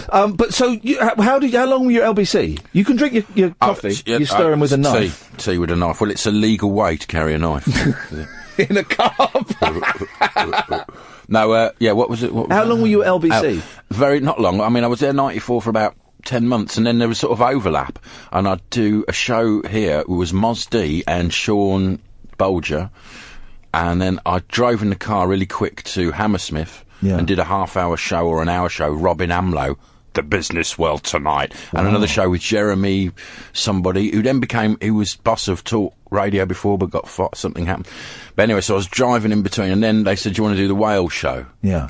And I go, "Yeah, all right." And I was also doing Mike Allen's show. Oh, Mike Allen passed away recently, didn't he? Yeah. So lovely bloke, one of the nicest blokes. Was he bonkers? Because he sounded bonkers on air. No, he'd go off on very surreal. Yeah, he was a surreal, imaginative, creative. Sort of like a Peter Cook almost. Yeah, but a sort of more. I don't know, middle class, because Peter Cook's quite posh, wasn't he? Yeah. Yeah, but very I slick. I used to like Mike Allen a lot. A former male model and all this. Was he? Yeah. Was he really? Yeah, and he was a lovely bloke. Yeah. And, so I was on air with him, first of all, and he said to James, why don't you try use Ash on air?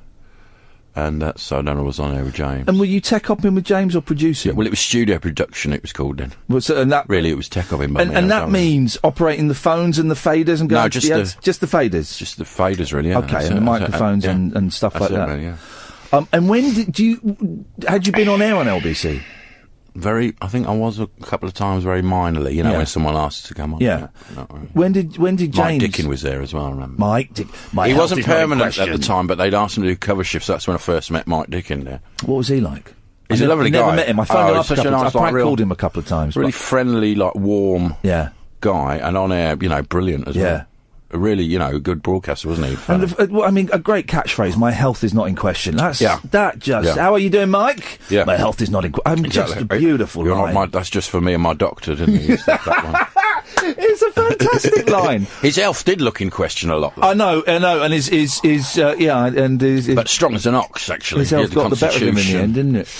So when did James start introducing you on air then? About 95, wasn't it? Yeah, 95. Was it a spontaneous thing? Because I know I love James. I think James is brilliant. I'm going to talk to him as well at some point. Well, first of all, I was on his talkback and I was giving him, and he was just using them on air. And then Mike Allen said, use it, and so that was it. Right. Yeah. And how did you feel about that? Did you feel? I thought it was good. I mean, I was only 24, wasn't I, at the time? So I thought this is good. And Yeah, it's good fun. James is brilliant, and we have this on-air rivalry that is kind of traditional in radio. But James is, I think James is unique in the way that he can. He's another one like Dealey that's in control of everything, and he's a very clever man. I think James, cleverer than people give him credit for. He's brilliant at winding people up as well. Yeah, no, he is cleverer than people give him credit for. You know, and don't tell him I said this. No, he's very good at sort of thinking, quick. Yeah. And, he's got a brain like that. I mean, because he's dyslexic, let's say, sometimes that comes with other gifts, doesn't it? And I think he's very eloquent, although he might not be able to write very well or spell and stuff, but he can talk well, can't he? I mean, so it's funny how things work like that. He dresses terribly. I mean, he dresses awfully, but that's probably the dyslexia. That's the dyslexia. Late night, Iain Lee on Talk Radio. We'll get you talking. Did you ever work with Caesar the Geezer? No, but the bogey guy. Who's the bogey guy? The bogey man. It was Caesar the Geezer and the bogey man, who was this head of computers back in those days. I don't remember the bogey man. I remember Caesar, but I don't remember the bogey Tony, man. Tony, he used to work here, and he was this big guy. I don't know what's happened to him. He I don't know what happened, just sort of a bit of a shrouded... Yeah, a little bit. Sort of went, like Caesar, there was a mystery. Yeah. But there's always a mystery when someone goes. Very rarely, you'll rock up one day and go, are you filling in for such and such? No, I'm doing the shift now. And exactly, that happens, they go. That does happen. They're disappeared.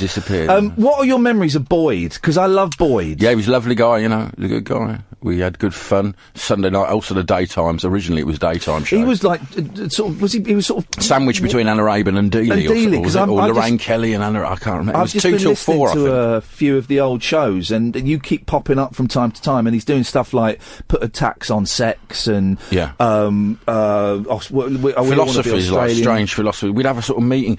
It was in Oxford Street. We'd go in the boardroom and we'd just sort of have coffee and pret a manger and stuff. And then he'd say, this is what we... And we just sort of probably talk about 30 seconds and just go on air. Yeah. I mean, it wasn't really much. But a lot of those things, I'm listening to a lot of his shows now, and I remember Caesar's wind-ups. I don't think a lot of that stuff would work now, because people are, I think... I'd like to hear it, I don't know, a bit too media savvy. Although saying that, I still wind people up, and James still winds people up, and... Yeah, I think people like it. If it's good, it's good. Yeah. It doesn't matter when it is, but... Yeah, people are more media savvy. That's why I think mistakes are good. Some people try and cover up but people know what's going on and stuff now, so it's quite good to leave them in. And that's something I learnt from Boyd. I remember listening to him once, and the studio broke down, and he said, well, the producer is telling me that I should go to a song and say everything is fine, and I'm going to go to another studio, but I'm not going to do that. I'm just going to walk from this studio into the next studio. And I just thought, that is brilliant. Yeah. It's like pulling back the curtain and exactly, because people know, and it's patronising. Yeah. And people like that, real. Yeah. The realism of it. The Humans... You worked on the Human Zoo as well, didn't you? Yeah. That was... Oh, yeah. That was a delight. I mean, I nicked that idea and ran with it. It was a great show, because coming on a Sunday night, me and Tommy would go on the veranda, the fire escape. Yeah. Was that here or in Oxford Street? Here. Have a cigarette. And I think it was all here, yeah. And then... just literally just go in and open the faders and put the calls on. And, it was good. A lot of the callers were not good, and a lot were good. Did you ever get offered your own show? I heard that you got offered your own show and you turned it down because you didn't fancy it. No, I didn't. No, I mean, I did get offered. I didn't turn it down. The guy got fired. Oh. Because he was making terrible decisions like that. Really? So you would have been up for it? Yeah, I was up for it, because he said to me, I signed a new contract, and he goes, right, well... within the next 6 months, we'll get, you can do the Human Zoo when Tommy's off and whatever. Wow. Because Tommy had said that. He said, Ash, you should do it when I'm off. And, so that was it. But then Kelvin, fired him. Right. Or something happened. Maybe he got another job. I think it wasn't that. I think he was fired. Kelvin used to fire a lot of people, didn't he? So I hear. He probably was down to that contract that he'd done with me. Right. Probably read it and he went, right, it can't have, it's a liability. But, I've got to thank him. Yeah. And, And then the next boss, he wasn't so good. We get on now. Yeah. Well, you've been here ever since the 90s, 20 years? 95, yeah. Flipping it. It's like a prison sentence. It is, isn't it? Yeah. Obviously you enjoy it, and you you're back on air again, obviously with the show you did with Johnny, and now James is there. It's kind of gone full circle, isn't it? It's strange, isn't it? Yeah. 'Cause it was Talk Radio, and then I did Talk Sport, obviously, with James, and then who was it? It was, you have to edit this bit. I'm asking you to tap your memory back. Yeah, but because it was Andy Golsey, Sports Bar, Jason Cundy. That was did you work before, on that? Yeah, before the Talk Radio started. I'm so sorry for you. Yeah, Those idiots. But it's funny, isn't it? Talk Sport. Funny, There is a rivalry between Talk Sport because and I've been in both camps. There's a few people that have been in both camps. Yeah, there you go. But and I can understand it because when you're doing radio, particularly in commercial radio, and I was at the BBC for years where they wouldn't show us our age hours. It was insane. But when you're in commercial radio, you kind of every listener counts. They used to hide them here though, but they sort of show them, really, don't they now? Because LBC would. You could always find them out though. Oh yeah, but LBC they would you get called in. Yeah, so and this is what you've got. Yeah, I heard about that a few years ago. They started doing that. Yeah, but Andy and it's my phone buzzer. Andy and Jason. They're very protective, and they won't mention Talk Radio on their show. I phoned up and pranked them once, and once they realised it was me, they got a bit hurt. Yeah, a little bit. And we asked for a favour. They're scared, man. They're scared. Well, as everyone is, I them. think, in commercial radio to a certain extent. But I remember once we asked for a favour and asked if we could have a contact for a guest they had, and they went, "No, we're not going to give you our guests." Cause I thought, well, okay, fair enough. Their honesty's good. Yeah, it's their good. honesty is a bit good. of honesty. Yeah. But you're enjoying it. Yeah. You're enjoying fun. James. You are kind of a co-host. You're sat in the studio with him. Yeah. And he shouts at you and I'm in the abuses better you. position. I'm in the couch. Yes, he's in a hard chair, and he has to operate equipment. I don't. He has to move to the mic. Mine's connected to my ear. I can lie down. And I miss still getting to see your ass crack, because when I came in before, I've not been showing it you not later. Seen your ass crack. If you could fix that, we'll sort that out. All right, and you'll get your crack. Nice one, Ash. Thank you, man. Thanks, Bubba. There we go. Lovely. Right, when are we doing this recording then? That was a great rehearsal. Let's do one. Now let's do it. Late night, Iain Lee on Talk Radio. We'll get you talking. Hip, hip, hip, and happy bank holiday. You're listening to Late Nights with Iain Lee, but obviously I am not he. I'm Katherine. Ian's not been well. He's at home resting up with a really nasty dose of tonsillitis, and hopefully be back later on this week. But fear not, that doesn't mean you won't be hearing his dulcet tones tonight, because over the last few weeks, and we've dropped a few hints, so you might have picked up on this, we've been making you something really special that we're really pleased with. So if you're a regular listener to the show, you will know that this slot, this time of the night, was the only one we had our eyes on here at Talk Radio. After years of doing breakfast somewhere else, we really wanted to make this part of the night our own. And if it's not already making sense to you through the people we've spoken to, the fact that night times are special is really going to get rammed home in the next few bits, okay? We're going to introduce you to some of the people who made us so passionate about late night radio. So remember, no calls tonight. Have a night off if you're a regular caller, and resist if you're feeling the urge to give us a ring. Give us a ring tomorrow. This is all about late night radio and the love affair we have with it. It's people that shaped it in this country and shaped what Iain does in particular. We've had Caesar the Geezer, we've had Mike Mendoza, we've had James H. Reeve, we've had Ash Gould, and the longer versions of these conversations will be going out as bonus podcasts in the week, okay? But time for our next guest. You may have heard of him. We hear of him every day, whether we like it or not. And to be honest, we like it, but don't tell him. It's James Whale. Come join me. Here, isn't it? Huh? It's cold in It's here. freezing in here, but I like it When cold. you're old. She just said she thinks I'm going deaf. Huh? Yeah, exactly. Thank you very much indeed. That was very funny. Thank you, James. Now, listen, the reason I've got you here is Have we started? We started, this is right, it. okay, fine. There's no time wasted. I want the real James I was going Whale. to have a pee, but okay, go on. I don't want that James Whale. Which one? That one.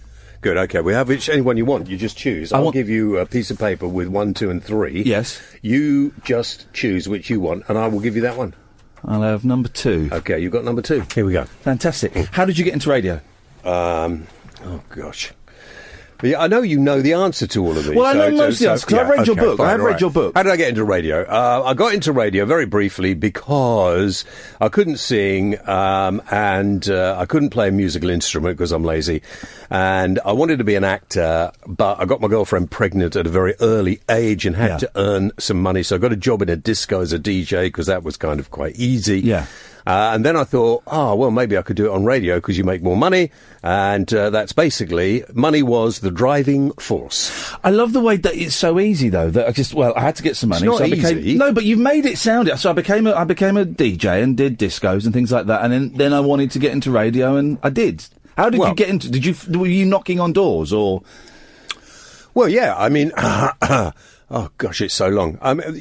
You know, you have to understand, I'm completely uneducated. So I left school with no qualifications, absolutely no kind of idea of what I wanted to do. I just knew I had this driving ambition not to die. And at the time, we all thought we were going to go to Vietnam and be blown up. I had this driving ambition, and I had not had sex either.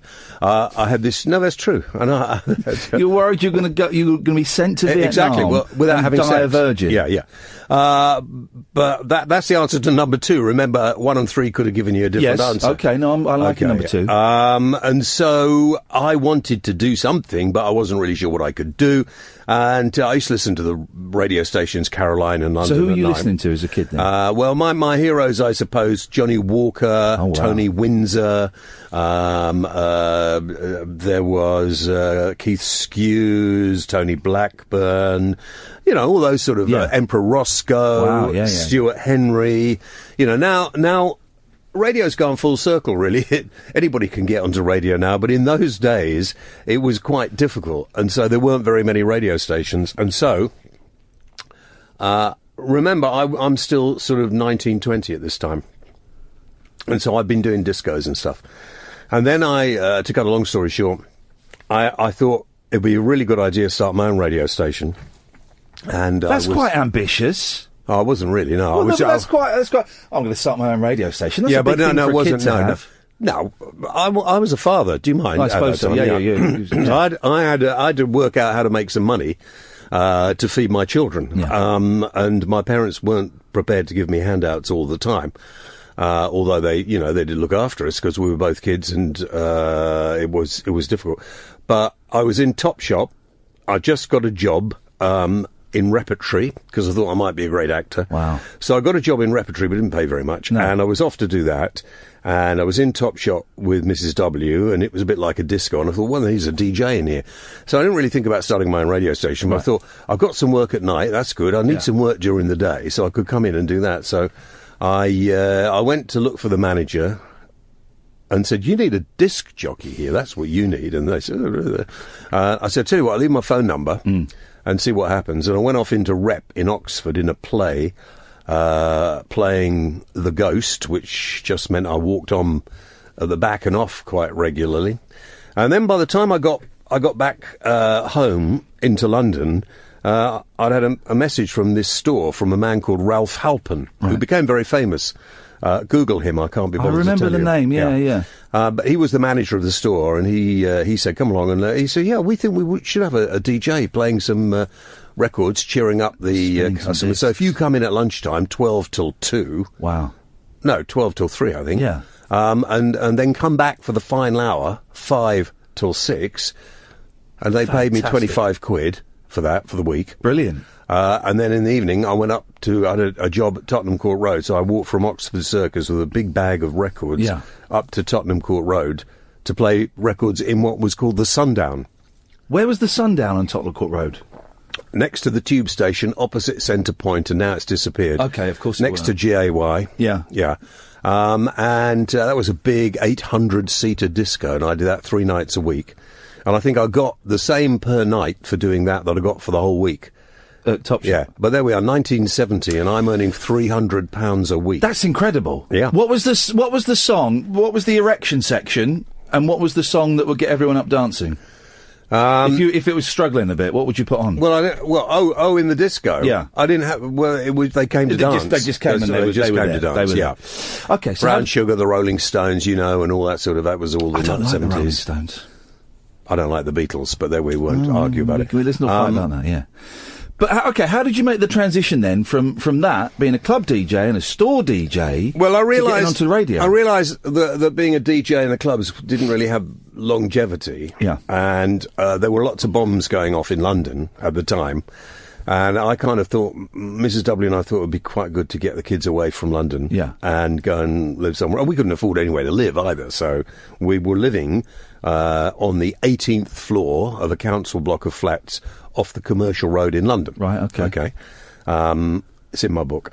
And I had then decided, being in Topshop, that it was quite a good idea to make it in not just a disco, mobile disco. Let's make it into a proper radio station. Yeah. So I got them, you know, the display people to make a little studio. Yeah. Move all the equipment in there so it looked like a studio with a window so the shoppers could see. And then I used to go around and flog advertising to all the little independent shops in there. Wow. So I used to read the commercials out. And don't forget, over at, Miss Mouse, fantastic new fashions from Miss Mouse. And you go... and then people like Annie Nightingale and others on their way up to Radio 1 would pop in and do interviews. And then all the record pluggers that went to Radio 1... will come in and see you. Come in and give me records to play. That's incredible. So there we are. That's incredible. What I should have done is, if I'd been a businessman, I would have... there's somebody, I think it was Bruno Brooks, God rest him, who takes credit for starting Radio Topshop. Right. And did at one time, I can't remember if it was Bruno, I might be doing a disservice. Somebody wanted to try and take legal action against me for saying it was mine. And I'm not having any of that. And I dare say other people came along, kept it going. I think it still goes now. So I think it does. 45 years ago. That's incredible. 50 years ago. That's a legacy to have. Yeah, I suppose it is a legacy. What was your first, I'm going to say, proper radio gig? Proper radio... where people could hear you in their homes and cars. Well, I suppose Metro Radio in Newcastle was my first one. And I was quite pally at the time with a guy who did Manx Radio. Mm. And I was in his office one day, and he was bragging about how he just had an audition for this, and I didn't know anything about this. And so I came back, I listened to all what he was saying, got a phone number, rang the bloke, and said, I'd like to audition, and I went up to Newcastle to do an audition. Yeah. And I didn't get the job. In fact, it was a funny audition. They did it in a nightclub. It was behind the disco gear. And in the middle of it, it all broke. And so I did what you would do. I said, look, I'm sorry, guys, this equipment's gone wrong. And the bloke came very po-faced to me, an idiot as well, and said, that was part of the audition. We wanted to see what you'd do if everything went wrong. Oh, bloody hell. I said, well, you don't expect it in a human... Anyway, went off. And I'd done a number of auditions and hadn't heard anything. And then I had the idea, I thought, I'll ring all the radio stations. There were 4.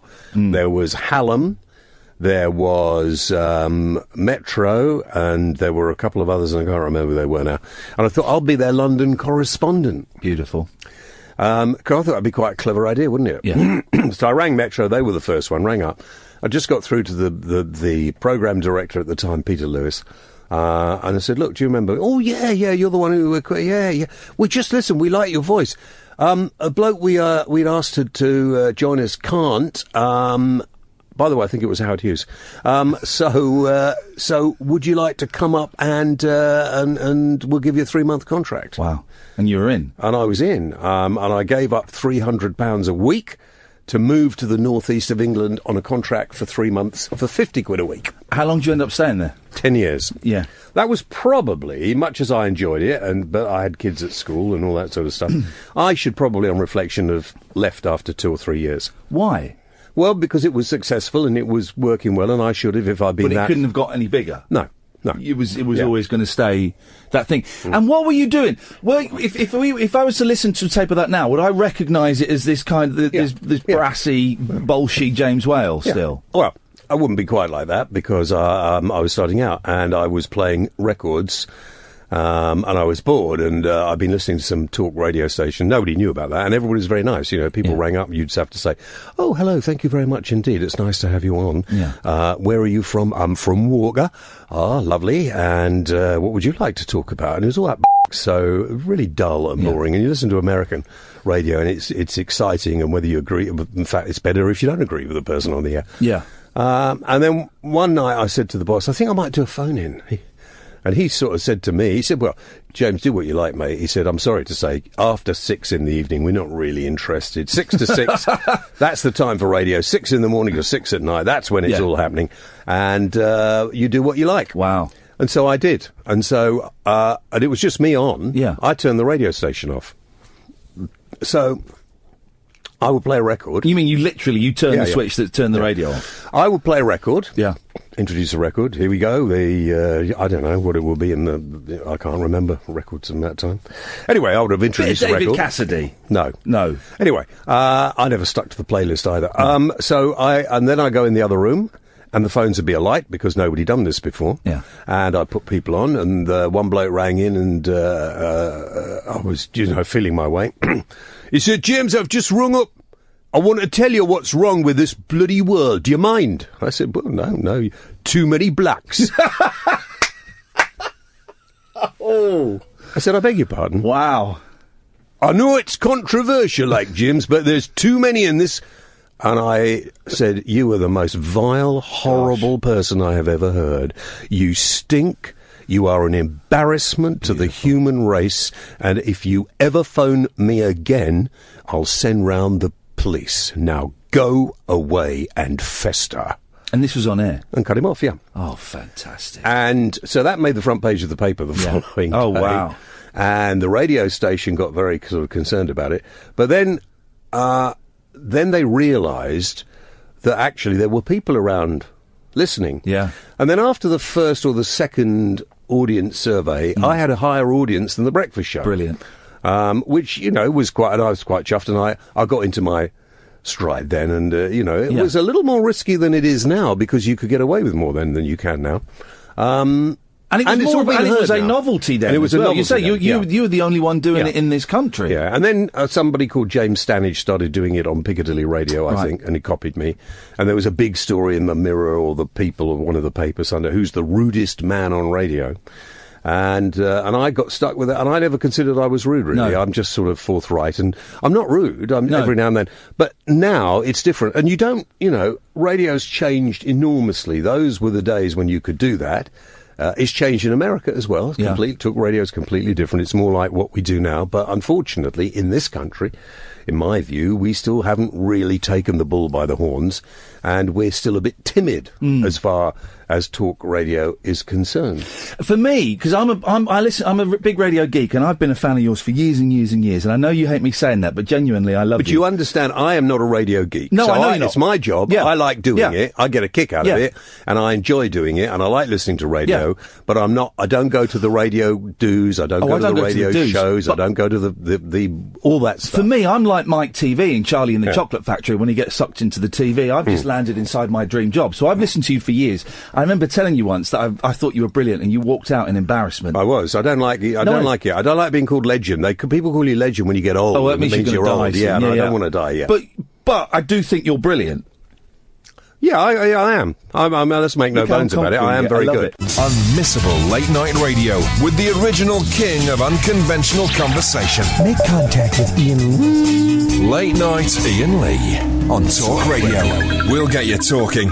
Your show here, the first time around, was compulsive listening. You know, it was. Me and my friends would all listen to it, and the whole locking up the prisoners, the butler we were talking about yesterday that you had, the characters that you had involved in the show. It was just delightfully, and it would swing from being chaos to you actually making some very serious, strong points. Well, that's kind of what I do within reason, although when I did Drive on LBC it had to be slightly more serious. Yeah. Then I went to do somebody said I'd never get a job on the BBC, so I went and got myself a job doing a breakfast show on a BBC station, which is I did that for 4 years. I did that for 4 years. I didn't like getting up. I liked the show. It was fun doing the show. I didn't like getting up. Did they do the thing with you where they hired you because you're James Whale, but then said, can we have a little bit less of this and a bit more of that? Because that's what I got. Yeah, they did that, and I said, well, then we'll have to part company. And they said, well, no, we want to make it. And I said, look, the BBC have, and the BBC still have, and I still do a bit of work for them, but the BBC have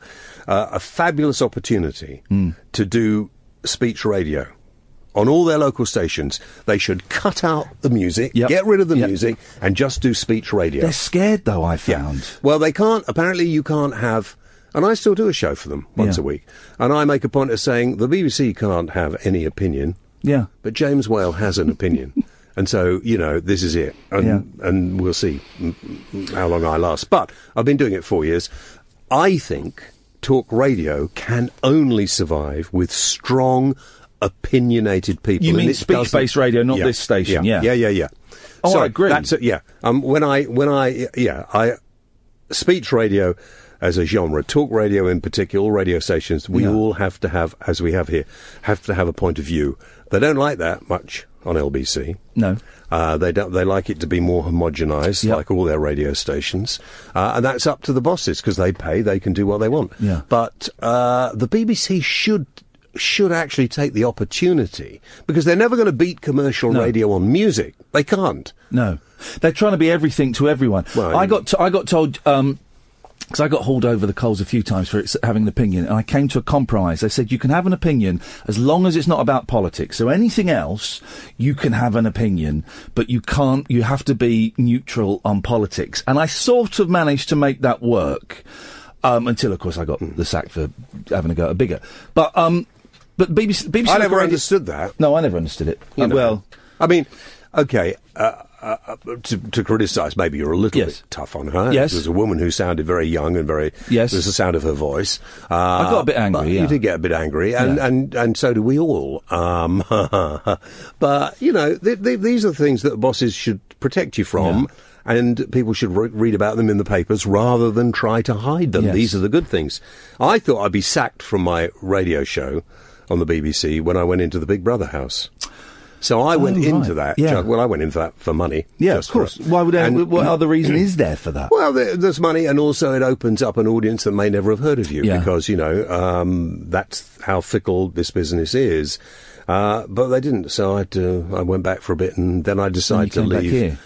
Yeah, I You enjoying it here? Absolutely love it here. I think there's a big future for talk radio as a station, speech radio generally. Yeah, no, I do, and I think I'm doing 4 nights. I'm doing 5 nights, aren't I, at the moment? 4 evenings as your warm up. Yes, and I thought I wasn't sure whether that was my time slot, but I'm actually quite enjoying it. Are you sure? Because 10 to 1 is seen as your natural home. Yeah, but you know you're doing a good job there, and I don't want to nick your job. You need the money more than me. I do. And I mean, who knows? Maybe I'll do weekends. I don't know. But I'd like to give it a year or so doing the slot I'm doing, because it's always been considered a very difficult slot in radio because putting it's the kids a to TV, bed, soap operas, dinner, all of that kind of stuff. So you know, let's have a little look and see. Who knows where the future lies for any of us? I would like to be involved in finding new radio talent. Yeah, because I'm getting on. There aren't any young people in speech-based radio that seem to be coming up the ranks. Well, you need to have, first of all, you need to have, to do what we do, you have to have a little bit of age and a little bit of life experience. Yes. And lots of people don't like it. And I think once there is more readily available speech radio, people will, and people who listen to it get hooked on it. Yeah, but also I think... we have the 2 mics. We simulcast with TalkSport 2 mics. I like the 2 mics. I think they're actually hilarious. I think it's brilliant. So do I. But I do kind of think double acts work well on speech radio. I do kind of think that for talk radio we should be getting new people in through the night as a kind of a training ground, or on LBC as well. No, I don't think we should. Do you not? Why not? Well, I think it's a good training ground. I think you can put people off listening to your radio station by doing that. Yeah. And I think they tried that on LBC and here, and they put some people on that really were. Really? And people used to listen to that and say, that station, I've listened to overnight. You know, I'm in a car. And I think people used to say there's not much audience at night. And they used to say there's no audience after the TV people go to bed at 10. Yeah. Well, that blatantly is wrong. And even through the night, there is a big audience. Oh, definitely. You know, you advertise millions of pounds worth to football stadiums with a few thousand people in it, you know, 20, 30, 40, 50,000. Yeah. Well, you've got at least 100, 200,000 people listening to your overnight programme.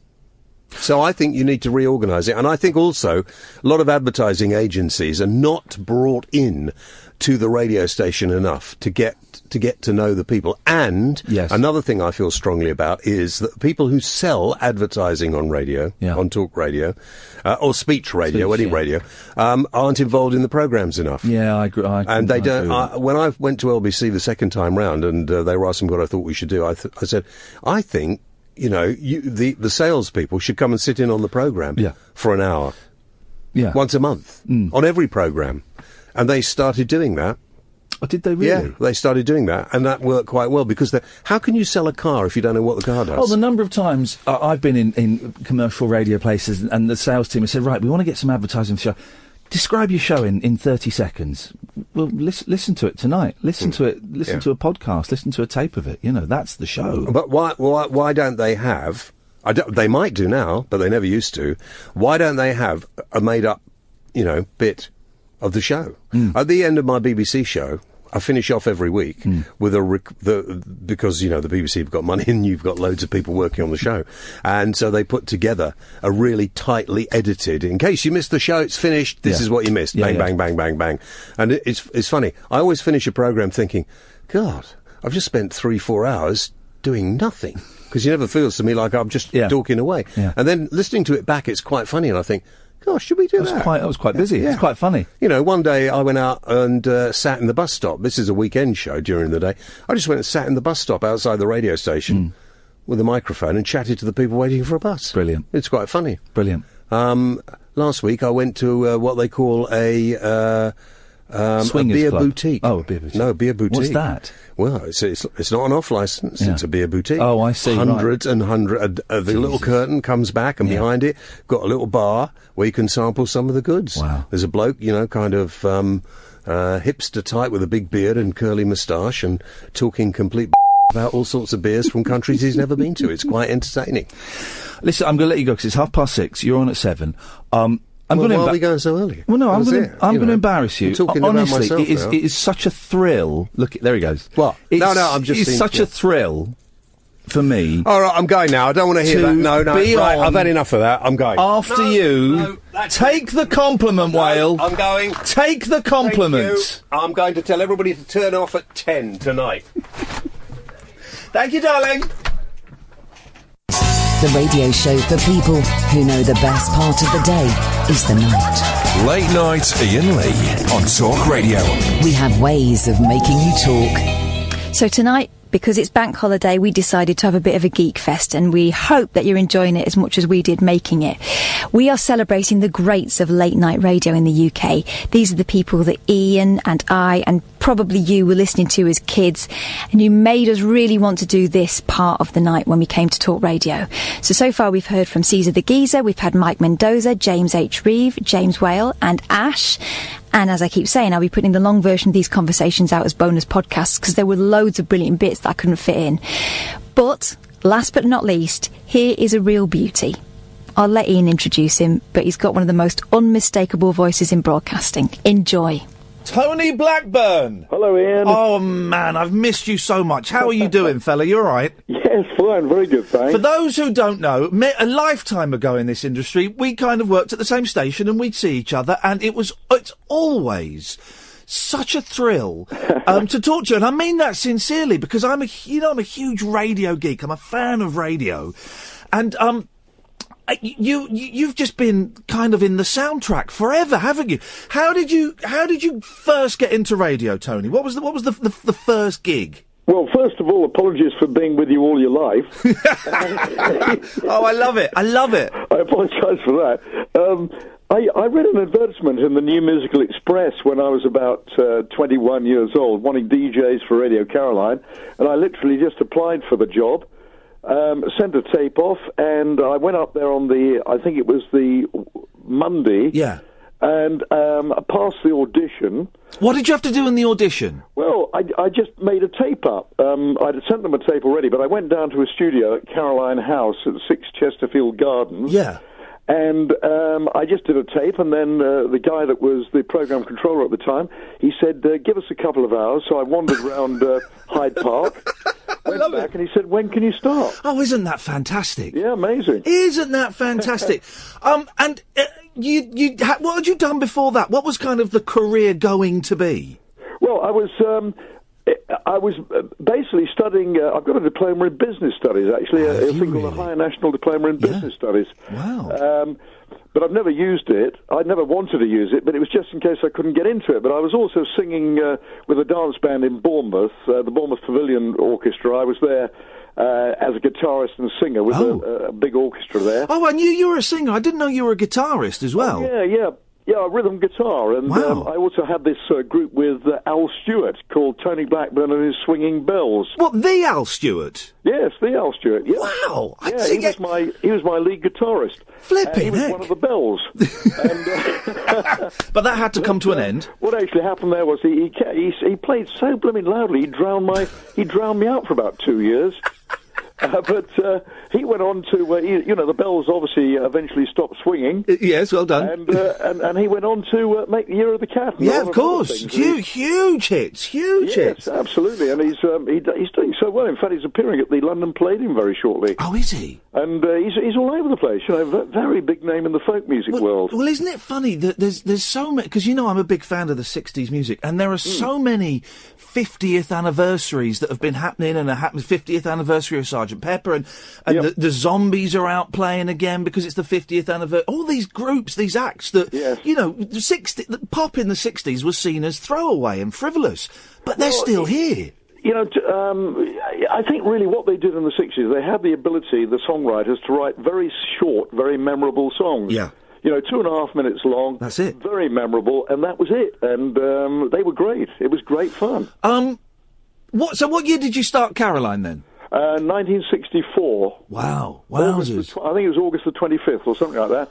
1964, and been out there. Well, I was out there for 2 years on Caroline. Then joined the station that I really loved more than any other, Big L Radio London, because they had the American jingles, and they brought in the top 40 format, the American radio sound, and that's really what Radio 1 was based on. Certainly on my program, at any rate.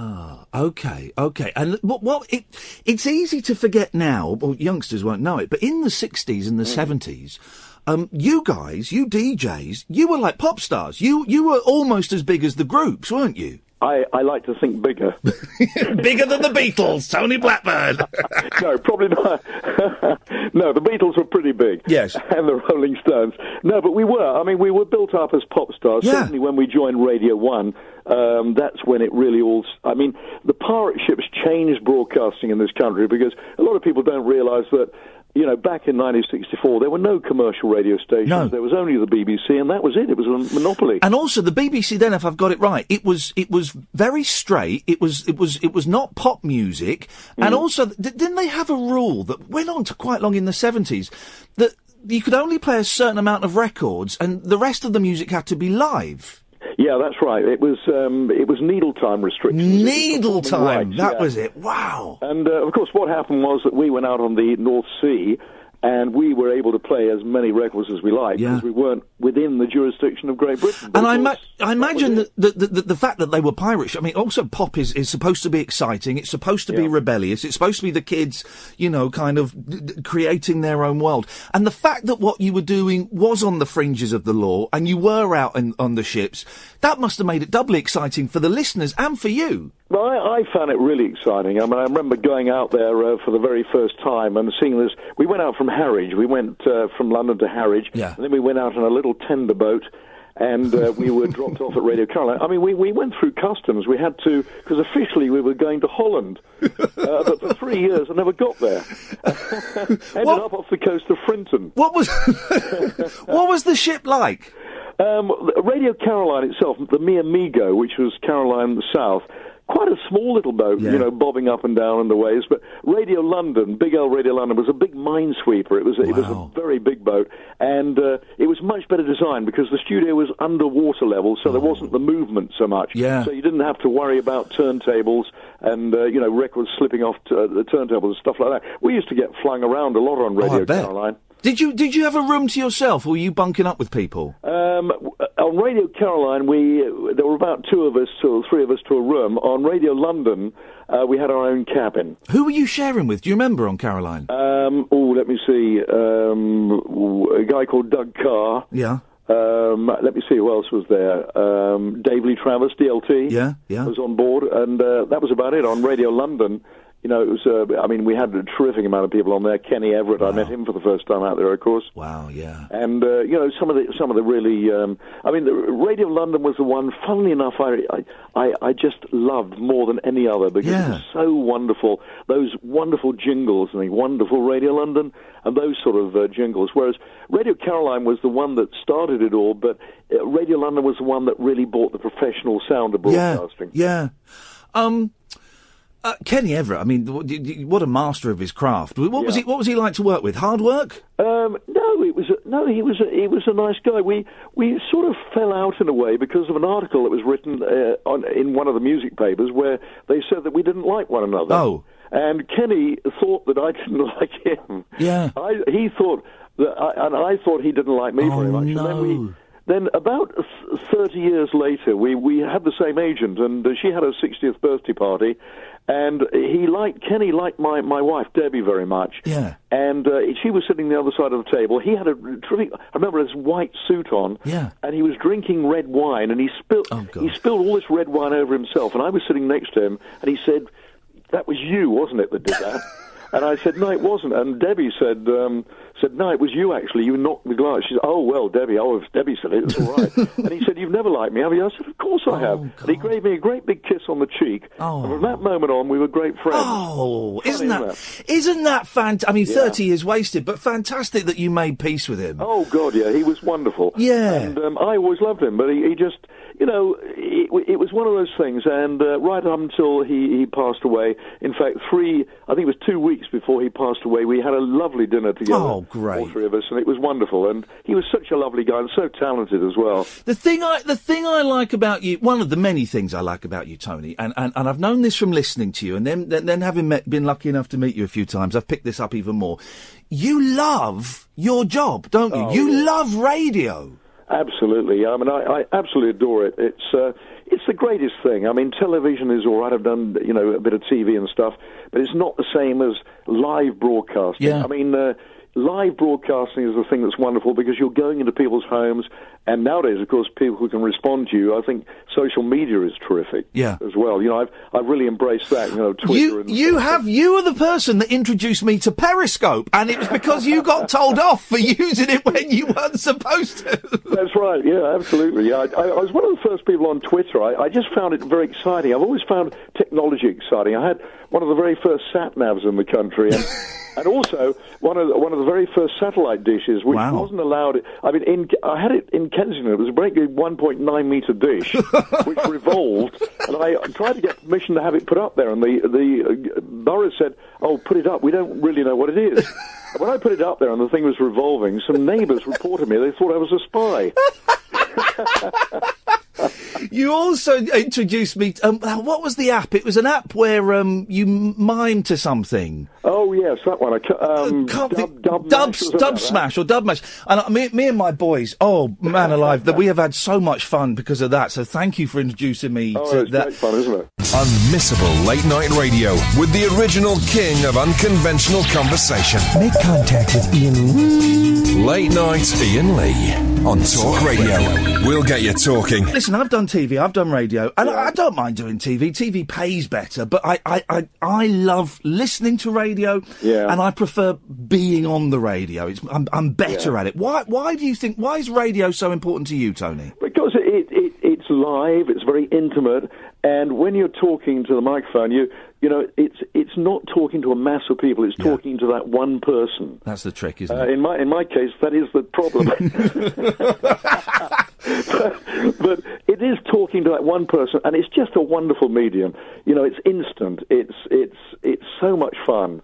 And that's the thing, it's fun. Yeah. And that's what I love about, what I'm doing now, because I've got the freedom now to pick the music I want to play. Oh, wow. And nobody tells me, don't do this and don't do that. Oh, that's brilliant, because people won't know this, but not many DJs get to choose their own music. That's a great position. Well, not many DJs nowadays get to talk, because they're restricted with this ridiculous thing about there's no personality in a lot of the radio stations now, and 20 seconds, 3 in a row, and a time awful. check. That to me isn't radio. I love personality broadcasting, and that's what it is. But unfortunately, a lot of radio stations have killed it off. Do you know? I'm so glad you said that, Tony, because there was a thing that came out a few months ago. You probably saw this edict from some corporate suit saying, get all the links have got to be run past management and all of this stuff. Yeah. And I don't really listen to music radio because no, I want to hear. I tell you what, I like some of the presenters on Six Music, Radcliffe and McConey, I think are brilliant, because they'll play a song and then they'll come back and they'll say, oh, I quite like that. That reminded me of something and that reminded me of something. And then they'll go off on a tangent and start talking, and I want that, and that's what I want when I listen to you. Is you telling me about your life, telling me about your day, telling me some crap jokes. I want that though, and you're right. There's not enough of it, I don't think. No, that's. I mean, I listen a lot. I listen a lot to BBC radio, and I listen a lot to talk radio. I listen to your station. Bless you. And the other one, which I won't. No, I can't remember that name. The 3 letters, rubbish place. Yeah, but I love it because it's interesting, it's fun, and what you do there make people laugh and a little bit, on the edge sometimes. Yeah. Which I think is great. Yeah. I think is great. And people who ring up and complain about this, that, and the other, listen to something else. Do you know, I think I've just remembered the first time we ever spoke. It was when I was at LBC doing the Drive Time show. Yeah. And some guy phoned up pretending to be you. And it was quite a good impression, right? Quite a good impression. And my producer, Chris, said in my ear, I've got Tony Blackburn's phone number. Shall I give him a call? And he did, and you came on, and we had a Tony Blackburn impersonator, and we had you, and it was. I remember that. It was so delicious, and then we spoke a few times after, and you said that you listened to the show, and I think your daughter listened to the show as well. She used to. Yeah, I used to pick her up from school, and we used to listen to you on the way home. Bless. That was. And she always wanted to ring you up, and but the journey wasn't that long. How's she doing? Because that was 12 years ago. Victoria, she's now appearing at the Phoenix Theatre. She's in the new Gary Barlow musical. Is she? Yes, called The Girls. Oh, fantastic! What's her role? What's she doing? Well, what she's doing, she's just been at the Royal Academy of Music, and what she's doing now, she's on the ensemble, but she's understudying for one of the girls who's on there. Oh, she's playing the part of Jenny, and I went to see her 3 times last week. Oh, because she was taking over the role, and but it's marvellous. I mean, she's just come out of the Royal Academy of Music, and have your first job in the West End is just tremendous. Oh, that's great. You must have been so proud. I'm very proud. Yeah. Oh, well, send her my best, because that is fantastic. I will. Yeah, I'm really very proud of her, and. My son's in advertising, and he gets me sponsorship, so he keeps me going as well. You are the hardest working man in radio. Well, I just enjoy. I do a lot of travelling. I mean, I work in Kent. I've been down to Kent today, and I go to Berkshire and travel around a bit. But it's a joy. To me, it's not a job. It's just fun, and I love the people that I work with because the actual people I work with at all the radio stations. They're so nice. Yeah. It was again the place we worked at. It was such a joy when I think you came in once a week or once every other, and just suddenly the office lit up with and everyone. And I'll say this to you now, Tony, everyone was so excited that you were coming in. Tony Blackburn's coming. Honestly, mate, it was such a thrill it was like royalty coming to visit, and that's not an exaggeration. It really, really was. Well, it was a thrill. Very sweet of you to say that. Well, listen, I know we've spoken before, but please tell the story about how you saved Stevie Wonder. How I what? Well, weren't you doing a gig with Stevie Wonder? No, I was doing the Soul Night Out. Yes. I started the Soul Night when I was I still am at Radio London. And we started the Soul Night, and they didn't really think at the time, this was in the 80s, that the show would do particularly well. We went to the Kilburn, I think it was. Yeah, that's right, the club in Kilburn, and it held 2,500 people. And I said, well, I think it'll do well. And we got there, and there were about 5,500 people trying to get in, and I couldn't get in myself. It was very difficult. And then halfway through the show, we were broadcasting it, and Dave Pearce, who was in charge of seeing people on and off, he said to me, Stevie Wonder's turned up, and he wonders if he could come on and just say hello, and thanks for playing all the Motown records. And we didn't know he was coming. Oh, I love it. And he's such a lovely guy, Stevie Wonder. But and I got to know him quite well. Wasn't he going to fall off the stage or something? No, that wasn't me. Oh, I thought that was you. I thought that was you that said that he was going to fall off the stage and you had to grab him. Oh, no, that was Kenny Everett. Oh, what? No, that was that was on the pirate ship Radio London. Oh, God. When I got up one morning, and Kenny was, he was partial to a little bit of this, that, and the other. Yes. And he got up there, and he opened up the gangway at the back of the boat, and I was just going in to do the breakfast show. There's nobody else around. Oh, no. And I got hold of his arm, and he was a bit of in a world of his own. I said, "What are you doing, Kenny?" He said, "I'm going to walk to Frinton." Oh, God. And I said to him, I said, "I don't think you can do And I put him back in his cabin. So I think if I hadn't, it was the timing, if I hadn't got hold of him, he would have been, he wouldn't have been with us, for as long as he was. Flipping heck. No. You have, hang on, 1964, let's do the maths. What's that? 53 years. There are the voice sounds the same, the enthusiasm. I'm not going to say how old you are, but the energy. I'm 74. This is the thing. You sound more excitable and more energetic than me, and I'm 43. I don't know how you do it. It's not.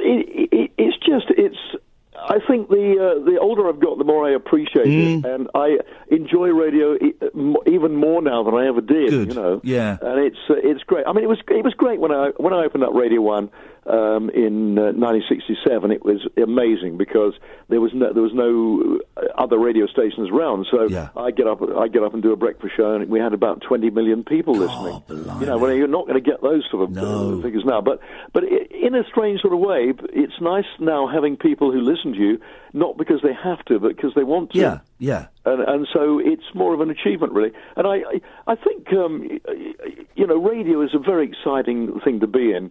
And I've been terribly lucky to have been a part of it and seen it right from the word go. And I think those of us who were out on the pirate ships, I'm very proud of being out there because we did alter radio. We broke the monopoly of the BBC, which had to happen. And we brought about all this radio. I'm a little bit disappointed about the fact that music radio has gone so unpersonality, apart from, stations like Radio 2, and which I love being a part of. There are shows here and there, where it is, but it has to go back the other way, doesn't it? It has to go back to personalities. Well, I don't know, I don't think it will. I honestly don't think it will. I think it's run by people who don't really have a great deal of love of radio, I don't think. Yeah. They're people that are just interested in just making the money out of it. For me, it's not making money out of it. It's the fact I enjoy it, and it is a joy to go in there. And the people I work with, they're people that really love radio, like you do. I can hear people like yourself and John Holmes and people like that who love what they're doing. I love the idea of you listening to John Holmes, but the thing is, I know you do. I know you love listening to speech radio, and I know you love interacting. and you're aware, aren't you, Tony? I you at night time. I know you do. Bless you. Phone in. You're more than welcome to phone in. You jump the queue. Yeah. But you're also aware that there is so much affection for you throughout, not just the industry, and I mentioned about how everyone in the office will get excited when you come in. It's true. But everyone, across the country, there is real affection for you, and I don't know if you're aware of it, and I just want to share that with you and let you know that people love you, Tony. People think you're great, and the fact that you're working 53 years later in a really cutthroat industry shows that there is an audience for you and people do love you. So I'm just handing that over to you, Tony, so you know. Well, that's very kind of you. And I have had a lot of support from people just over the last year, obviously. Yep. Something I don't talk about, but it is I have had a tremendous amount of support, and I really appreciate it. People love you, Tony. People absolutely love you, and you bring a lot of joy to people's lives. Thank you. And, thank you so much. I feel thrilled I've got your phone number on my phone, honestly. I'm like a giggling 15-year-old. Yours. No, I know. I'm not going to give it to you, Tony. I don't want you calling me up. Hey, listen, mate, it's always a pleasure. Best of luck to your daughter in her show, and I hope she goes from success to success. Thank you. I just want to say, Ian, that you are terrific at what you... I know this is a bit sycophantic, but it's terrific what you do as well. Thank you, Tony. What you're doing there is... You've got personality, you've got fun, and, it's interesting and fun to listen to. And I was listening to you when you were a little bit more serious about, I think it was your mum, I think. Oh, yeah. And that was really quite moving. And so you do have the ability to, be on the edge though, but at the same time, have that lovely warmth. Thank you, Tony. Not everybody has. That really means a lot, then. I'm going to treasure that. Thank you very much. Thanks a lot, Ian. Have a lovely evening, Tony Blackburn. Bye-bye. Bye-bye. Late night, Iain Lee on Talk Radio. We'll get you talking. And there you go. I hope you've enjoyed it as much as we have. The reason why we love late night radio has been encapsulated in the past 3 hours. Of course, there are other people that we would love to speak to as well. Tommy Boyd, the likes of Tommy Boyd. I mean, if only we could have tracked him down. Maybe in the future. Robbie Vincent's another one. We're definitely going to be speaking to him very soon. In the meantime, if you liked what you heard, you want to hear more, keep your eye out for the bonus podcasts. They'll be coming out in the next couple of days. But for now, I'll say goodnight to you and I'll see you tomorrow at 10. Actually, it's today at 10, isn't it? Better get to bed. Night.